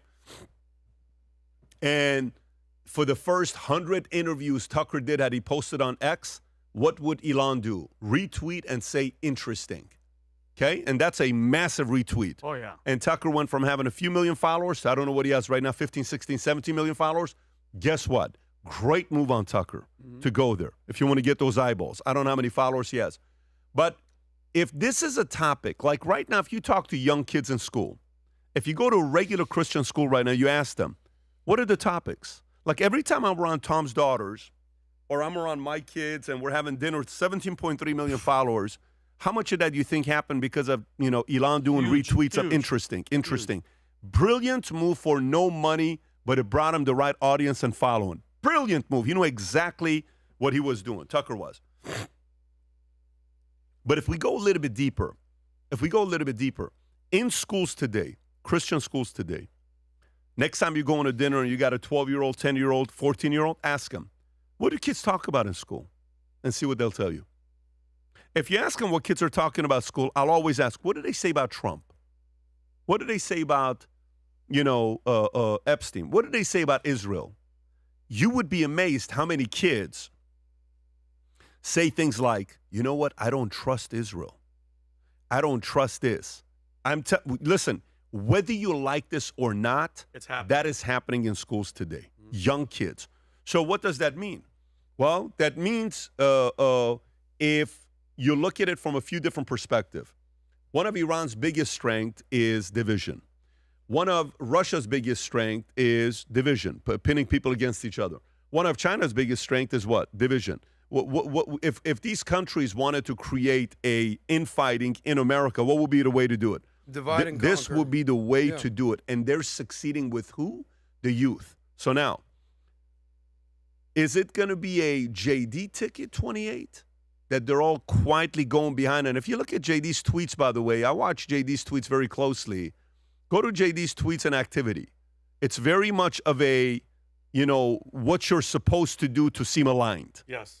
Okay, if you look at the tweets, first one is what? Okay, very presidential, right? Nice pictures, nice photos. We went there to honor the fallen soldiers. Great, that's what a VP is supposed to do. Go a little bit lower, safe. Okay, this is about what? Voter ID. Yep. So March 6th, while America's talking about Iran, this guy's tweeting about voter Senate. ID, right? On the 6th, the war has started. Go a little bit lower, okay?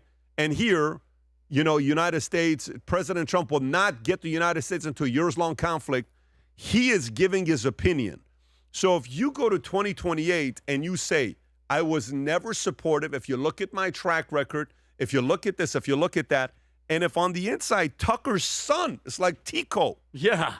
Tucker's son is working for Vance, best believe behind closed doors. People are positioning themselves for something to happen in 2028. And whatever that is, that's kind of how you got to do it. You have to find a position to say, you know what? I was with him till here, but I'm not here. Oh, wow. He stood up against, I was all the way here, but I'm not up to here, right? Oh, my God. Look at what he's doing. Kamala did that with Biden. I think we should have handled the border differently. She did that when she wanted to kind of lobby, and, Jill couldn't stand her. Yep. These positioning is happening behind closed doors. So to me, I think when I'm seeing this, you know how I process this, Vinny? This is how I process it. I process it as they're sitting and playing this game. Okay? You know what the game is? Who's sitting? Who's sitting? All the people running for 2028 Okay. that want to be presidents. Here's Okay. what they're saying. Okay, who has the military? Probably Rubio. Yep. Okay. Who has the youth? JD. JD. I have them. Yep. Right? Who has the rhinos? Probably Rubio. Who has the technology billionaires? JD Probably Vance. JD. Who has the churches? Probably JD. Yeah. That's the game right now. Wow. That you're just so Yeah. you know that. Mm-hmm. This is what's being played right now to see who has it. Who has the Jews? Probably Rubio. Of Who course. has the they're going back and forth trying, and by the way, I will do one thing and I will go to Israel to be able to get this and da-da-da-da. And then when I get in, that's what is taking place, right? So for me, when I see all of this stuff happening, that's part of politics. If you don't like it, don't get into it. And there's a lot of lobbying and planning going on behind closed doors. And if the enemy wanted to pin the youth against Israel, guess what? You're winning. Credit to you. Credit to you. And where did that happen? That happened a lot on one platform. What's that one platform? TikTok. No, it's X. It's big time X. Big time X. X has played a very big role with this. Strategically, if the people on the other side are like, well, this is not a big deal. Who cares about this? Keep thinking that way. Keep thinking that way until all of a sudden it's too late. And these kids today that are 15, 16 years old, how are they going to be in 2 years? 18, 19. That's right. You don't want to pay attention to them? That's exactly what the opposing side didn't do with Charlie. And they thought, who the hell is Charlie? Charlie's not going to have that kind of power. And then they're like, oh, shit. Charlie's blown up in TikTok. He's getting 48 million view videos. He's getting 38 million view videos. He's converting the kids. Let's figure something out here. And then, too late, Trump wins. Who does he win? Young men. So they have to know this is a real issue they must address, my opinion. Adam. Well, I appreciate that list. There's one person that I would add to that list, and that is who has Trump? Because right now, if Trump had to pick, this is my successor, what are the odds he would pick Rubio versus Vance? I don't know. But I like what he's saying about Rubio. Also, what, are you saying that he would only pick Vance? Okay. Who have I voted for 3 terms back to back to back? Trump. Okay. But if you remember what I said in November this is the last week pre-election, and I said this over and over again. I said, effectively, the moment Trump wins, no one's going to target. They're going to realize who the next powerful guy is. I said Musk and everybody else. They're going to say Musk is the king. He's the president. Trump is what? The VP? And how quickly the puppet master? Exactly. How quickly did that did that story become a reality? 30 days. Within weeks, if not months. Boom. Hit everybody.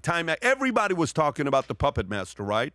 And he says, so again, what did Trump do? Cut him out real quick. I'm not but no one's my puppet master, right? All this stuff happened very, very quickly. Who do you think is the most powerful people in 2028? It's not Trump.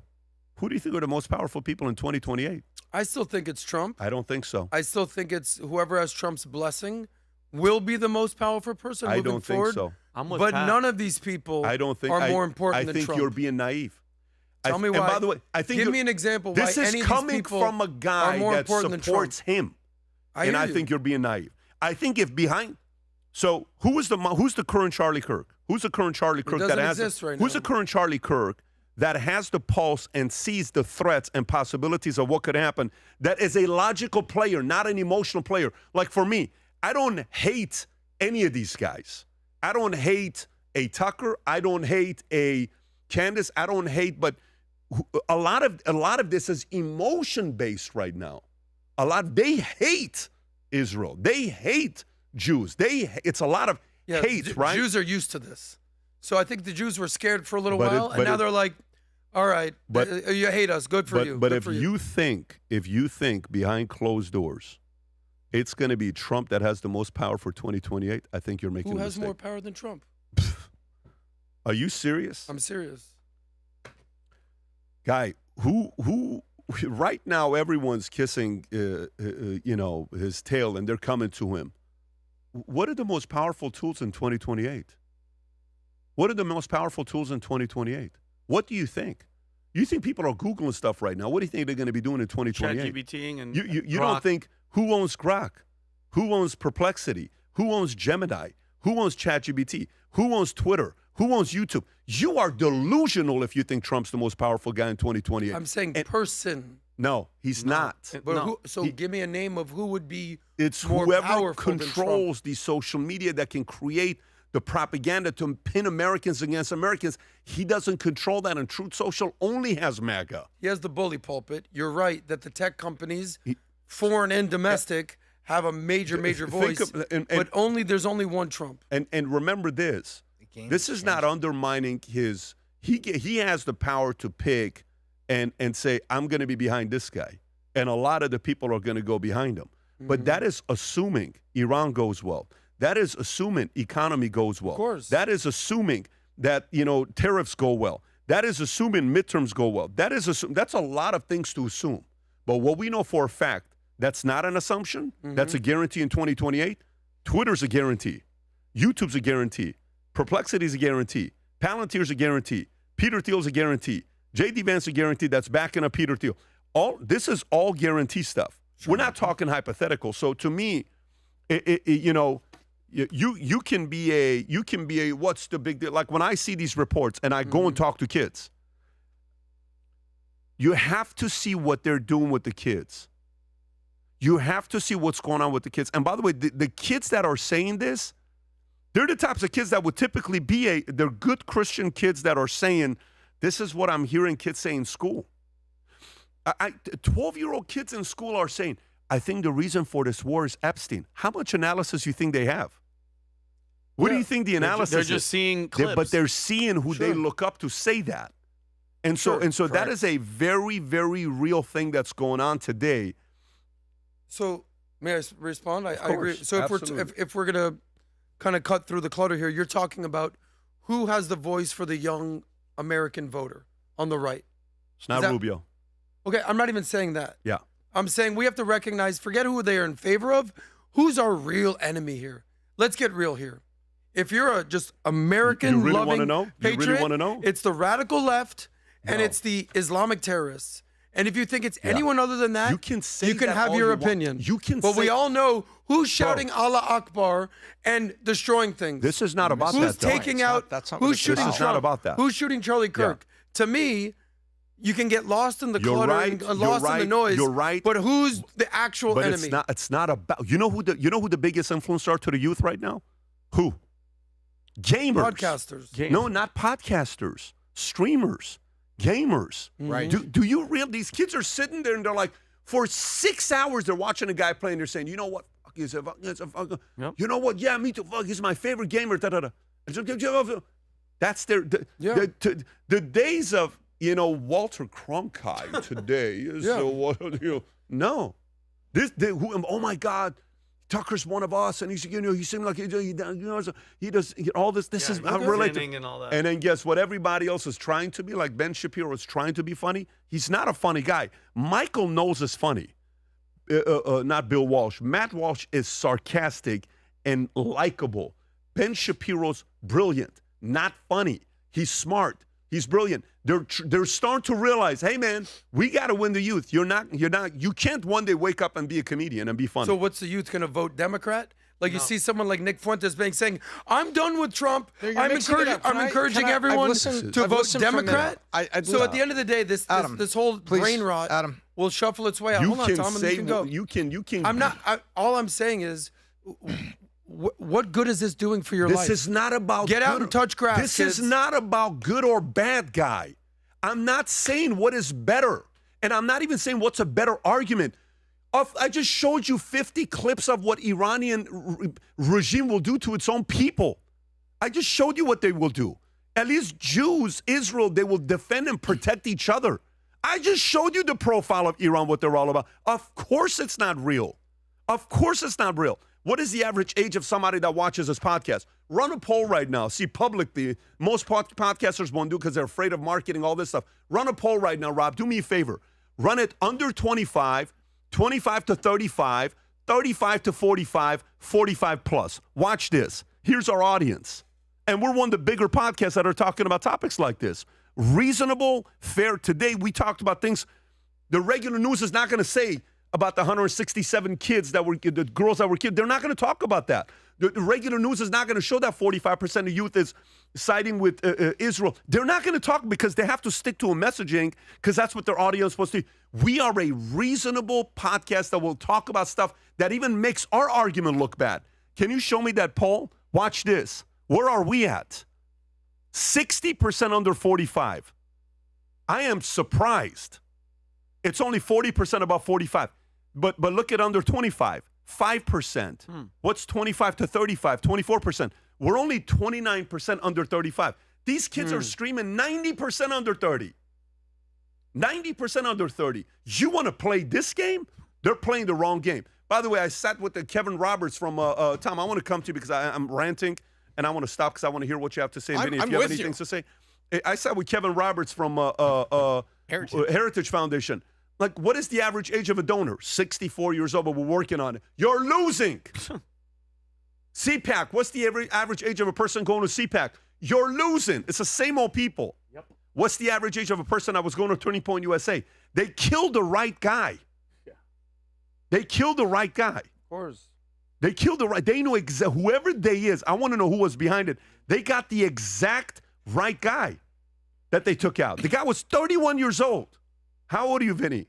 47. How old are you, Adam? 39 still, right. sir. I'm 47. 45. They took out the right guy. And all these guys are sitting around thinking, oh, yeah, it's going to be this. No.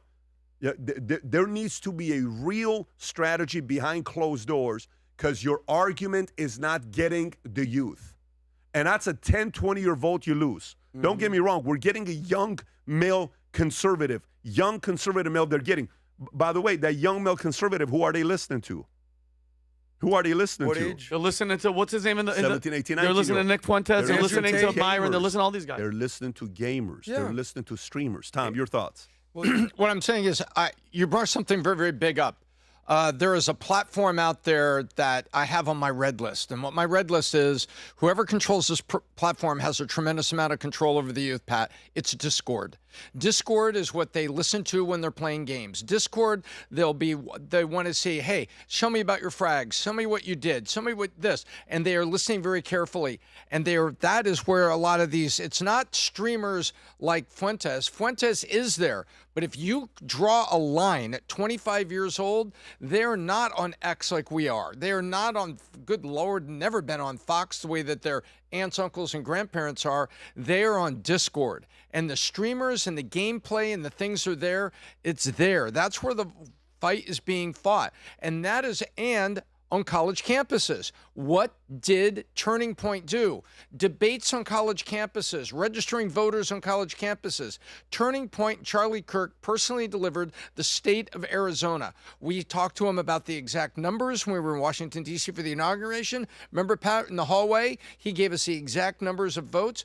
But Discord. So, Adam, it's not about what's logical. It's not about who's got who's back. It's not about Trump and the voice. That is with respect to the influence there, where the youth vote is, they're listening to streamers and they are on Discord as much as people over 30 are on X. This is, Adam, the look on your face right now says it all. What's the look on my face? You know what the look on your face is? The look on your face is the look on your face of, I don't know if I agree, but there are good points being made, and this could be a real threat. The reality of it is, if the conservative movement and the conservative party gets too cocky, this happens every single time, no matter who is the number one. Anytime somebody wins, they automatically think they have it unlocked. They do not. By the way, here's the other thing to you. I don't have anything against Erica Kirk. I don't. Erica Kirk and I have spoken 2 or 3 times hi-bye, and one time a text exchange. Very cordial, nothing crazy, never had a phone call, never had a conversation. Not going to make friends saying this. I think Turning Point USA needs a better face. I think Turning Point USA needs a better face. I think she can be chairman of the board, but I don't think she's CEO. I think Turning Point USA needs to go hire a recruiting firm, vet them out by the right voices, a good board, a mixture of people from different conservative sides. I don't know who the board is today. I don't know who the board is. I can't tell you if they're pro-Israel, pro-Christian, pro-this. I don't have a clue who's sitting on the board. but they got to hurry up and find somebody because there's only a couple of these events you can pull where you invite everybody, then it becomes a show. There's not a face. It's just a show. If it's just a show, it's another thing. I think there's chairman of the board. There is COO operations that's aligned with them, but they need a person that's going to go out there doing the work. She's not going to go on campuses debating. That's not her job. No. That's not her natural place to be. She can go to churches and do all the stuff that she's doing great. They truly need to make a decision because TPUSA is a very important arm of the young conservative movement. This has to continue in a very different, intentional, strategic way. They got to hire a firm, sit down and say, how would you do it if you were us? They got to go through an operation where they look at different candidates and look at what it looks like and create an element of building up to somebody being there. This is a process that could take 12 to 18 months. This is a 12 to 18-month process that you got to go through.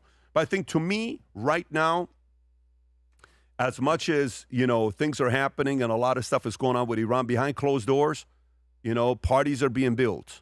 The guys are lobbying. Do we have that guy? Is he on our side? I don't know if he's. Whose side is he on? Let me call this guy. It's lobbying going on right now. It's a real thing. Anyways, I want to go to the next story because we none of what I just said was anywhere on my notes for being able to do this. And what I'm upset at you guys is that you allowed me to say the word, and I'm watching Jay closely. You let me say desalination, okay? And you guys have the audacity to not correct me instead of saying desalination. And I'm watching Jake over there almost fell off his back. You in a zone. Laughing at the guy from Middle East. I'm trying to see if you guys know how to pronounce it. So I'm glad Tom knows. Tom, good job. You know how to pronounce it. You fell for the test that I put on you guys. Respect to you guys.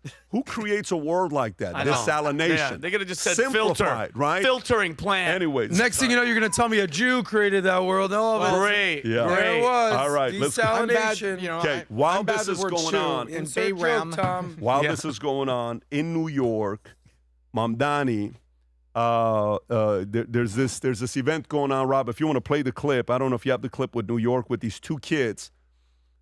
During a rally, which, by the way, the rally is being done by this fellow named, I want to say his name correctly. Is it Jake Long or Jake Lang? Jake Lang. Okay, Jake Lang. Show what he is doing. So they're doing a protest in New York City. Go ahead, Rob. We want everyone here to stay in New York. You don't get to come from outside and then tell everyone else. That's the bomb? Yeah, threw a bomb. Who threw a bomb? The ISIS-inspired. One kid is Turkey, Rob, from 2017, 2019, and the other one is from Afghanistan or Yes, Iraq? sir. Afghanistan, right? Two boys do this. Now, can you play the other clip with a different angle? Yes. Watch this. In the middle of the protesting, they throw these two bombs. In New York, which, by the way, New York is gradually becoming, it looks more like the Middle East than America. But go ahead, Rob. Watch this. We were born and Different raised angle. in New York, He's coming from behind. and we want Look behind everyone him. here to stay in New York. You don't get to come from outside and then Tell us what to do. He's coming. Allahullah. Threw the Allahu bomb. Akbar. Yeah. Threw a bomb. Okay, Rob, there's even another clip. There's multiple angles of what happened there. But anyways, while this is taking place, yeah, that one right there, on what happens. And then they got arrested. Do you have the clip of them getting arrested? Yes. So they caught them. They got arrested. This is New York City, guys. This is not Tehran. This is not Karg that Tom's been trying to pronounce 75 different times. He had the same problem I had. Desalination, right? And he's trying to say Karg. Okay, but this is New York City. So they caught these two boys, okay? Now, can you go to the news on how they wrote the article on what happened? The one that Vinny sent you with 50 different ones? Oh, yeah. I slacked you, Rob, on how it's a compilation of how all the mainstream media described what happened in New York, and I sent Rob another one of a Mamdani just spoke. Rob, but keep going. Is it a new one? Yeah, or no, so keep going up, Rob. Keep going up. Keep going right there, right there. So this is how the media reacts to it, okay? Zoom in. Mayor Mamdani was home when protesters lit device outside his mansion. Improvised explosive found at protesters near Manhattan Gracie Mansion. Improvised explosive device was thrown during dueling protests. Device thrown, just device. Another one said like a liquid something was found. TMZ, suspicious devices outside mayor's residence as if they stumbled upon these things. as if they, oh, whoops, we just showed up. And Pat, did you know? And mind you, Mamdani went on yesterday, and he just said something recently where he's condemning white supremacy. His first thing that he said was condemning white supremacy, not the ISIS-inspired terrorists. Read the tweet, Read the tweet, Vinny. Yesterday, white supremacist Jake Lang organized a protest outside Gracie Mansion rooted in bigotry and racism. Such hate has no place in New York City. It is an affront to our city's values and the unity that defies who we are. What followed was even more disturbing. Violence at a protest is never acceptable. The attempt to use explosive devices. Wait, he said explosive device. The media doesn't say it. Yeah, they would never do that. But let's go to the look at. They said he called him a white supremacist. Mind you, Jake Lang, if I'm not mistaken, Rob, is Jewish. Is Jewish. I don't know turned about that. Christian. No, Rob, can you look it up for me? Fact check me. He is. We interviewed him. He's Jewish. Turned Christian. I heard him saying that he's Christ is king and he's Christian. Adam, guess what? He's seen the light and he's a Christian now. I'm telling you right now. He was in jail for 4 years. He claims in solitary confinement for his role in the Capitol For October, attack. for January 6th. And that's where he says that he found Christ and moved towards a so Christian direction. So now he's Christian. Well, mind you, and if you don't mind, Pat, I'm not a fan of what he's doing. I'm not a fan of going in there and provoking people, bringing goats and all that type of stuff. Like, you're asking for problems. That's number one. Put that to the side. But look, can we just recap for last week? A Muslim man wearing a Property of Allah shirt shot up a bar in Austin, Texas, killing 3 people and injuring many others. 2 Muslims threw Molotov cocktails and a nail bomb at Christians in New York City. And then a Muslim man claims he was going to bomb a passenger plane in Nashville to Fort Worth, Fort Lauderdale. They had to freaking have, SWAT come on the airplane and remove him. Not this one, Rob. There was another one. But I just want to point out what's happening. These kids were online inspired by ISIS. They show up. Yeah, Rob, you can play this. Guys, this was a plane coming to Fort Lauderdale, which is 20 minutes from here. Could you play this, Rob? Can you imagine being on that plane? We're trying to find a guy. You're trying to find the guy? Yeah, because guess what? If your hands are not up and you're not paying attention, meaning you're not listening to them, you're the guy. Dude, I would lose my mind.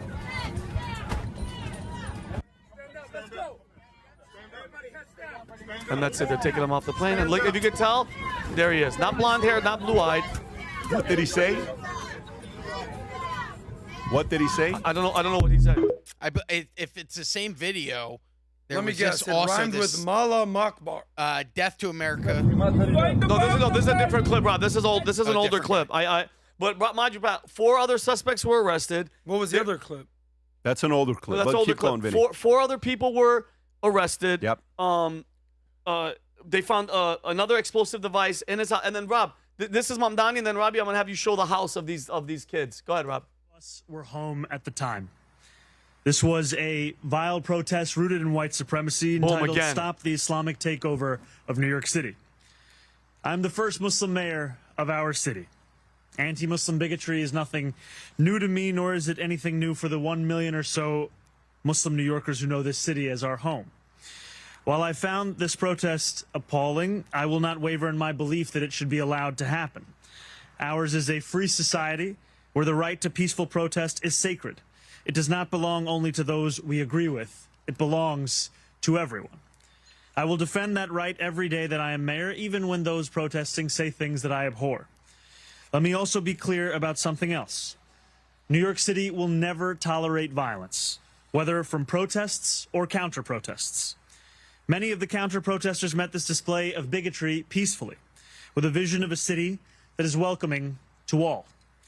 But a few did not. He's good. Two men, very good. Amir Balat and Ibrahim Kayumi, traveled from Pennsylvania and attempted to bring violence to New York City. They are suspected of coming here to commit an act of terrorism. There is video of these 2 individuals throwing 2 devices towards the protest. The police department has determined that these were improvised explosive devices made to injure, maim, or worse. Thanks to the swift and decisive actions of NYPD officers at the scene, both men were immediately taken into custody, and the devices they brought taken off of our streets. I want to commend the officers who were on site. You know, out of all of this, Pat, the big thing that really pisses me off, besides him and his rhetoric, and he's obviously blaming white supremacy, not the kids, is these kids, 18 and 19 years old, they just threw their entire lives away. They're going to be sitting in a cell for the rest of their lives because they were brainwashed online to think that throwing bombs and killing innocent people is the way to do it for your Allah, for your God, which condones violence of that nature because you're going to be rewarded in heaven. And this is the house. This is the house that this ISIS freaking inspired terrorist lives in. Like, by the way, Rob, where was his parents from? One from Turkey, one from and from Afghanistan. And what were they? They were naturalized? Yes. One was naturalized in 2004, the other 2017. I don't know what the father's doing, Pat. I don't know what, how good of a naturalized citizen, whatever job that they have. But, like, I'm telling you right now, the more it's the ideology, and I just hope that he finds in jail. It's not going to come through Muhammad or Islam. It's going to come through Jesus Christ. I hope and I pray that he finds Christ in there while he's going to, because it's going to be horrible in there by yourself. Because, by the way, terrorists aren't treated like everybody else is in prison time. What is this here? This is a great clip I found. This was a woman that's warning everybody what Mamdani is and how what happened with Ayatollah Khamenei in Iran is exactly the rhetoric that Mamdani did. Go ahead, Rob, play this. Ruined like that right now. I tell them we picked our Mamdani, not me. A lot of people picked their Mamdani 47 years ago in Iran, which was Khomeini at that time. If you watch if you just listen to what Mamdani said in New York, it's verbatim what Khomeini said 47 years ago in the Islamist lefty committee at that time. And people got fooled because it was at the end of 70s and they just wanted to be hippies and free and that's how it looked like at that time for Iran. So they picked a Khomeini that was supposed to just come and help people have free everything and give the oil money to how could you say no to free everything? Free all of that. And you watch what he says. You listen to Mamdani. Trashes are 7 feet high in New York. Bingo. He just became mayor. But his priorities are to Prophet Muhammad, to Hijrah. He brought Medina, all of these 1,400 years ago. What happened with you their can pause prophet? it. And by the way, did you see what happened with Mamdani's wife and how he... she was liking posts that were pro-October 7th. She liked posts that had to do with this as well. And it's like the guy's not hiding. He's not hiding. Is this him addressing his wife, Rob? Yes, sir. Go ahead. You should have a chance, I think, to respond to this. It's an off-topic question. I'd like to know what your reaction was to the article in the Jewish Insider that was posted about your wife's social media activity. And what I'm wondering is, you're an elected official. She is not. Is it anybody's business, and is it fair to question you about it? My wife is the love of my life, and she's also a private person who has held no formal position on my campaign or in my city hall. I, however, was elected to represent all 8.5 million people in this city, and I believe that it's my responsibility, because of that role, to answer any questions about my thoughts and my policies and my decisions. And by the way, that article is out there, and I'm looking at it right now. Everything's about free Palestine, and she's liking all the posts, and her name is right there, Rama Douaji. And think about it. These ISIS guys, Baju, this, not to cut you off, Adam, I'm sorry. These ISIS kids were radicalized. And mind you, they're throwing bombs outside of the mansion, like where he's staying. Like you're doing jihad terrorists outside of your Muslim mayor's house. Where do you get that This is the playbook. We've seen it before. Remember, it was the radical clerics north of London that radicalized those young men, some of whom were... planted the bombs, the subway bombing, the coordinated subway bombing, and several of them died, suicide vests. You don't find the radical clerics wearing the suicide vest. Let me show you how this works. Yeah, exactly. That's not what you find. You find them radicalizing tools, and they are brainwashing these kids, radicalizing them, and then using them as soldiers in their war. And that's it. Do you think, wait, I'll give you an example. When W was president, right? And the first lady is out talking about education. Do you remember? She's not elected. She's not elected. They most certainly have opinions on this. But if it's a liberal and it's Mandami, it's just his wife, and he answered the question. That's the part that galls me, is that this is a free pass for one side, but would be hypercritical on the other side. But Tom, are you at all shocked that besides New York bringing a mayor, that besides all the stuff that he's doing, meeting with all those people that were co-conspirator, whatever, praying, all the taking over Times Square, then you have ISIS terrorist-inspired kids coming to New York from Pennsylvania and literally throwing bombs in front of his freaking mansion. Am I upset? Yes. Am I angry? Yes. Am I frustrated? Yes. Am I surprised? No. This is their playbook, and it's also the playbook of the mainstream media. We're seeing both playbooks come right together. Take down America, impact the American social fabric, and move toward globalism and socialism with promises that you'll make the trains run on time. Oh, wait, I'm sorry. That was Mussolini. Adam. This is how much I'm reacting. 0, because all this is expected. You mean to tell me that a communist progressive who's a Islamist and is a Gays for Gaza supporting Free Palestine indoctrinated mayor of New York, his wife has the exact same feelings, if not worse? No way. Oh my God. Nobody's shocked. We all expected this. He was sworn in on the Quran. A couple weeks ago, he was at a mosque talking about doing a prayer, killing the infidel and slit their throats where you find them. None of this is shocking to me. You know, we're in the war with Iran right now. And if you go back to 1979, the revolution, the Red-Green Alliance, you talk about the college kids, the useful idiots, the youth who don't know what the hell they're doing or talking about, teamed up with the Islamists. And what happened there? They helped them get into power, and the Islamists killed all the progressive youth. It's the same thing that's happening here. So in my opinion, New York, God bless you. It was nice knowing you. LA, if your city hasn't burnt down yet, get ready for the future when Karen Bass is reelected or Gavin Newsom's your future president. God forbid. We see the writing on the wall with London. We see what's going on in Paris, Stan, and London, Stan. We see what's happening. So come to Florida, move to Texas, move to Tennessee, move to Nashville, move to Nevada. There's other states with reasonable people that are not psychopaths. We see what's going on in Minnesota. God bless the Somali pirates that go on there. We see what's happening.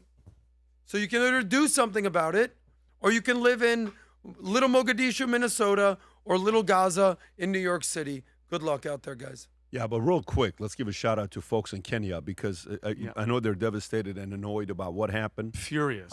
Recently, there was the LA Marathon. I don't want to go to everybody on this. I'm just going to go to Vinny on this.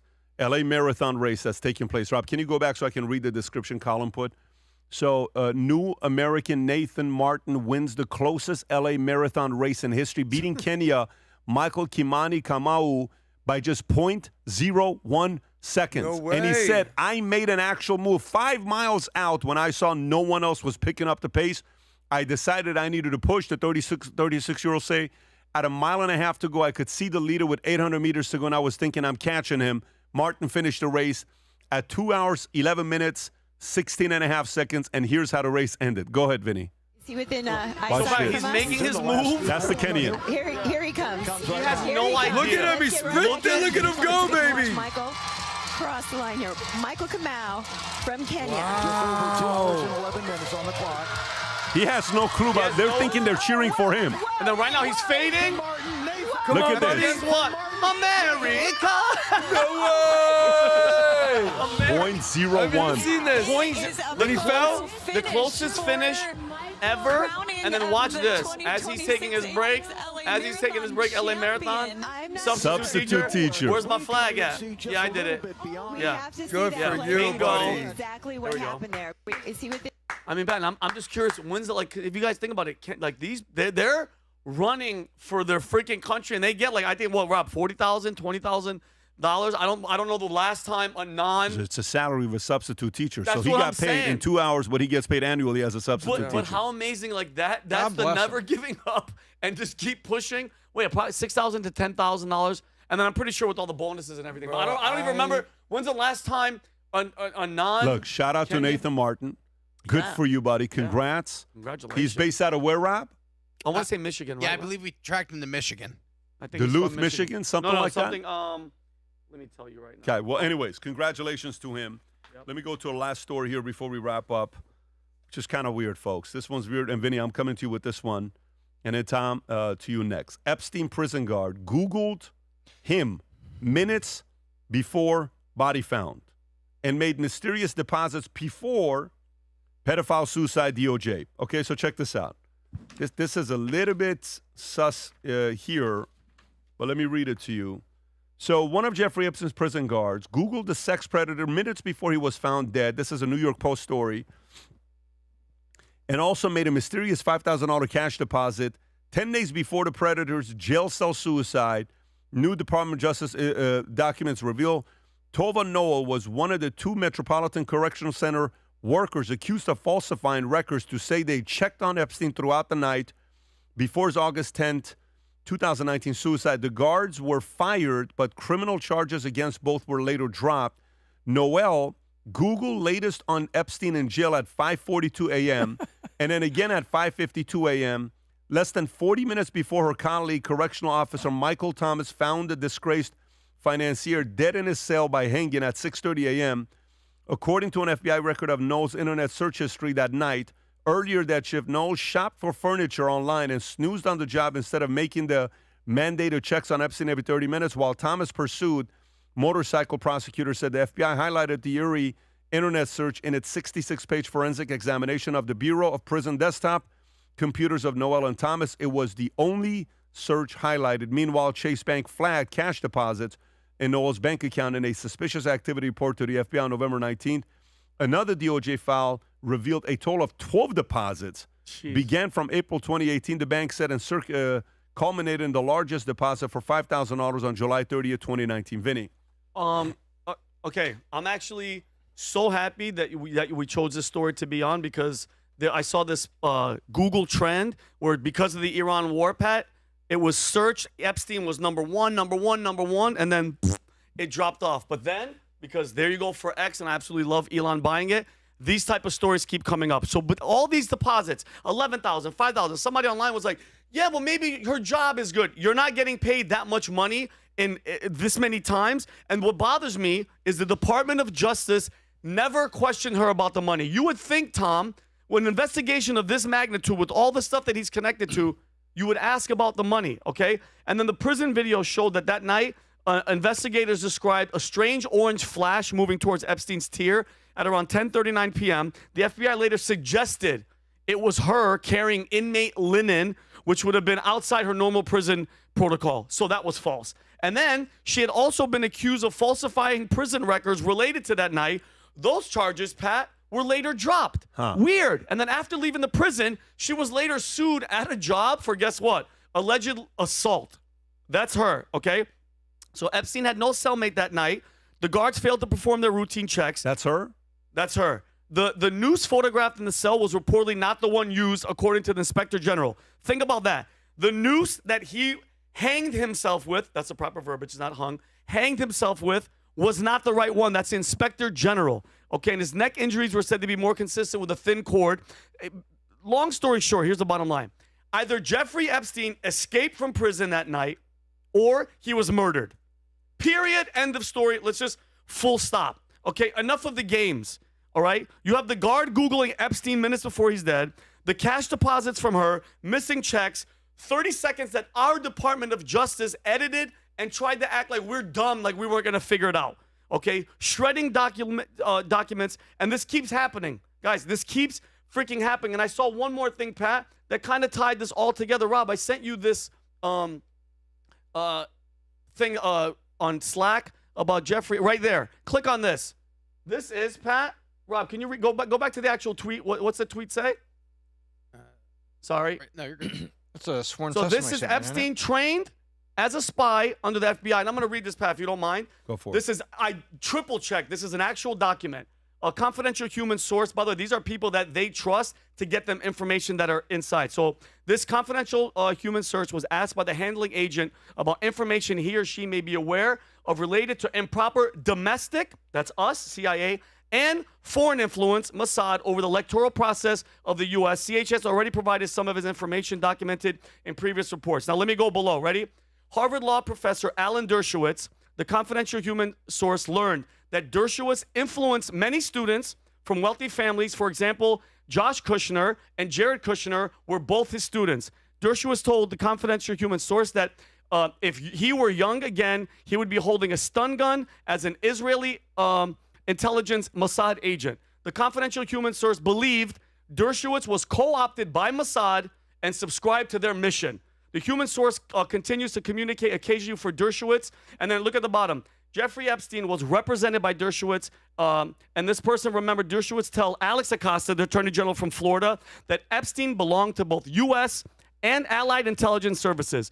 They also said that he shared phone calls between Epstein, which he took notes. After the calls, Mossad would then call Dershowitz to debrief. Epstein was close to the former Prime Minister of Israel, Ehud Barak, and trained as a spy under him. But this is all coming from the confidential human source, which they verify. And Barak believes Netanyahu was a criminal. Saudi Arabia, Israel, and the United States Emirates are allied against Qatar, Turkey, Iran, and Syria. One of the confidential human sources, Blank, who worked for Blank, asked a lot of questions about Epstein and became convinced that Epstein was a co-opted Mossad agent. And co-opted means us and them. The amount of stuff that Pat, and mind you, the war is the war. But the amount of stuff released, I saw a bunch of new stuff about Jess Staley and his communications with Epstein and stuff. It's mind-boggling. And every time, like, this is huge. This is huge. And then something else happens and everybody kind of goes the other way. But there is so much to be uncovered. I hate, Pat. None of this has to do with girls. None of this has to do with underage women. But they block everybody's name out. Why? Tom. Well, I think we all know what we know. And you can very reasonably conclude, as I concluded long ago, regardless of whether Epstein was a spy or not, he was part of some horrifying things that were going on and connecting himself with some very, very influential and powerful people around the world. Full stop, done. Second, the circumstances of his death are worse than JFK. You have all this stuff. So was this woman, now we find real money from Chase, not speculation, real money from Chase. They actually had a file and charges against her that they later dropped after their investigation. And now you've got all of these things. One of three things is true. Epstein knew that he was going to get killed because he's now caught and he's going to be leaking information, and he hung himself. Unlikely, but it is possible. Second, somebody came in and hung him for him. Or the even far-stretched is that somebody let him out, and he's in Belize or some other far-off place, you know. Which, by the way, Rob ran a poll, and here's what the poll says right now with 3,000 votes. Did Jeffrey Epstein kill himself? The answer, yes, 7%. No, he was murdered, 52%. Wow. He's alive, 41%. And there you go. And you know what? So and you got all this evidence. 93% doesn't believe he killed himself. And good for them. I'm so proud of them because it's right in our faces. Pat, there's no excuse for the Department of Justice to edit a video and put it out and lie to us unless you're trying to cover it up. And we know who he worked for. You know he worked for the CIA. You know he worked for Mossad and combined. And it should bother everybody to the core. I'm not dismissing that. That bothers the hell out of me. I know that if he was really Mossad or an agent on both sides, that he's around all these influential people, influencing everything from stock prices to political decisions. I mean, that's horrible. My point simply is just looking at the execution. Like, let's leave out Kennedy and the Bay of Pigs and all the Marilyn Monroe and all that stuff. Let's look at the Kennedy assassination and look at all the things are wrong, all the things we discovered lately. That's what I mean. We got the same number of things here, and it's like that wallpaper, Jeffrey Epstein. What do they have in common? They didn't hang themselves.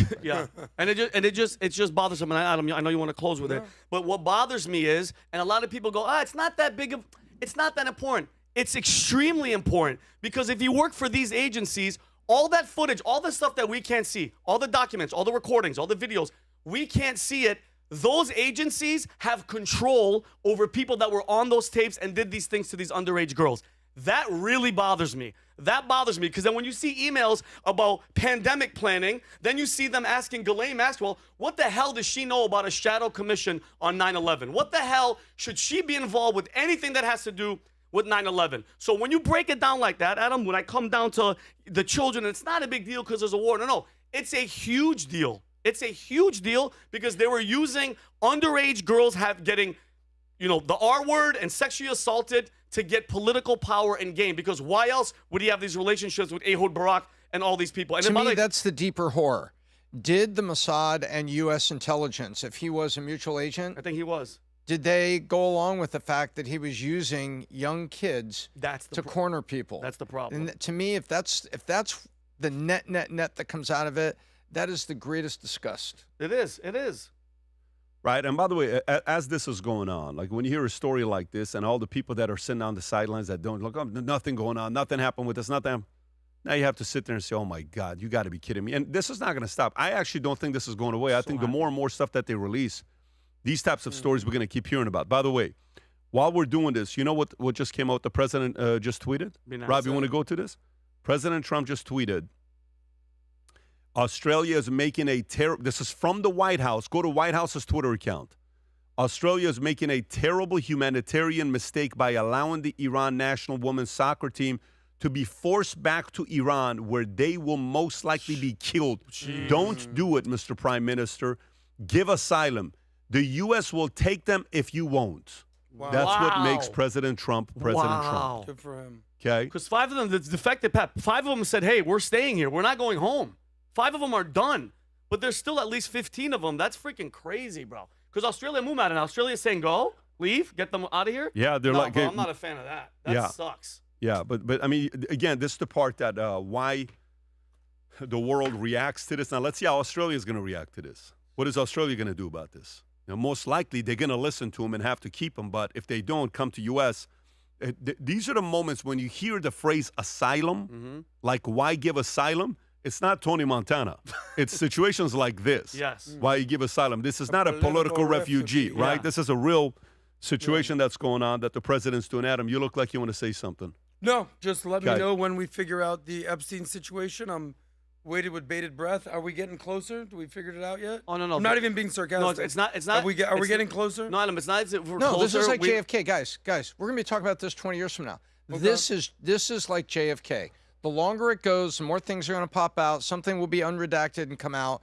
And, there you have it. And you know what? It's never going to be done because they control everything. But, I do love people like Bill Clinton and Hillary Clinton having to be subpoenaed, and the fact that they hate it, that they still have to do it. That's what I want. Can I show you guys what Bill Maher did to Adam Schiff that you showed me a few days ago? Great. Love it. If you haven't seen this, folks, you have to see this just to finish the podcast on an exciting note.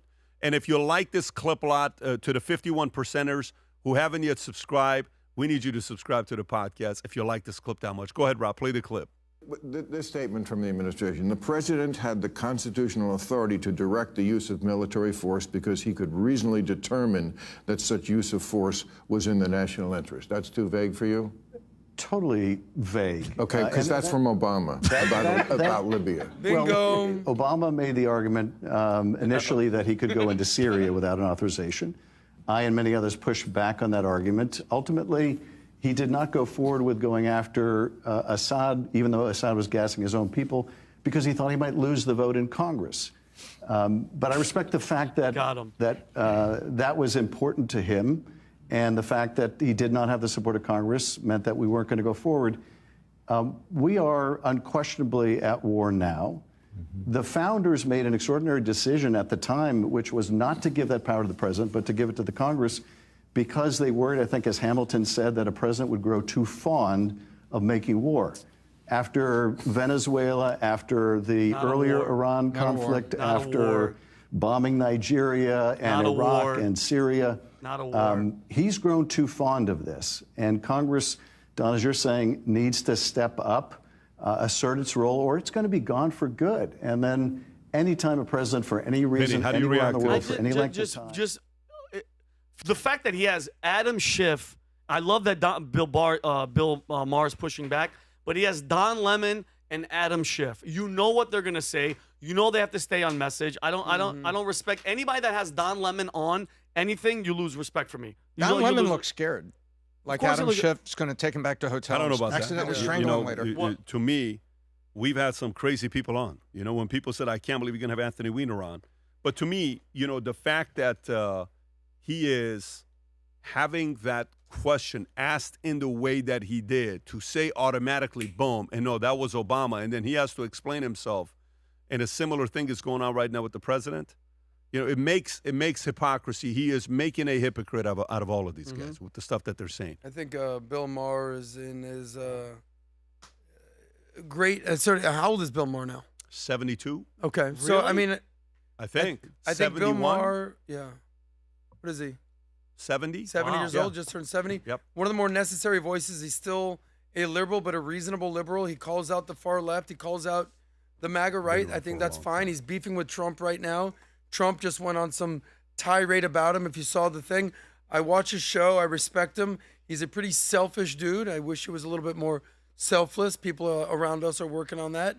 But he's a necessary voice. He calls balls and strikes, and good for him. You say balls? Gang, great having you guys on today on Monday. Rob, what do we got next? Scott Galloway tomorrow morning. Scott Galloway. Oh, wow. Nice. Professor Scott Galloway tomorrow morning. And by the way, Prof G. That should be a very, very good conversation. Stay tuned tomorrow, Professor Scott Galloway, and we'll do it again on Wednesday. Take care, everybody. God bless. Bye-bye, bye-bye.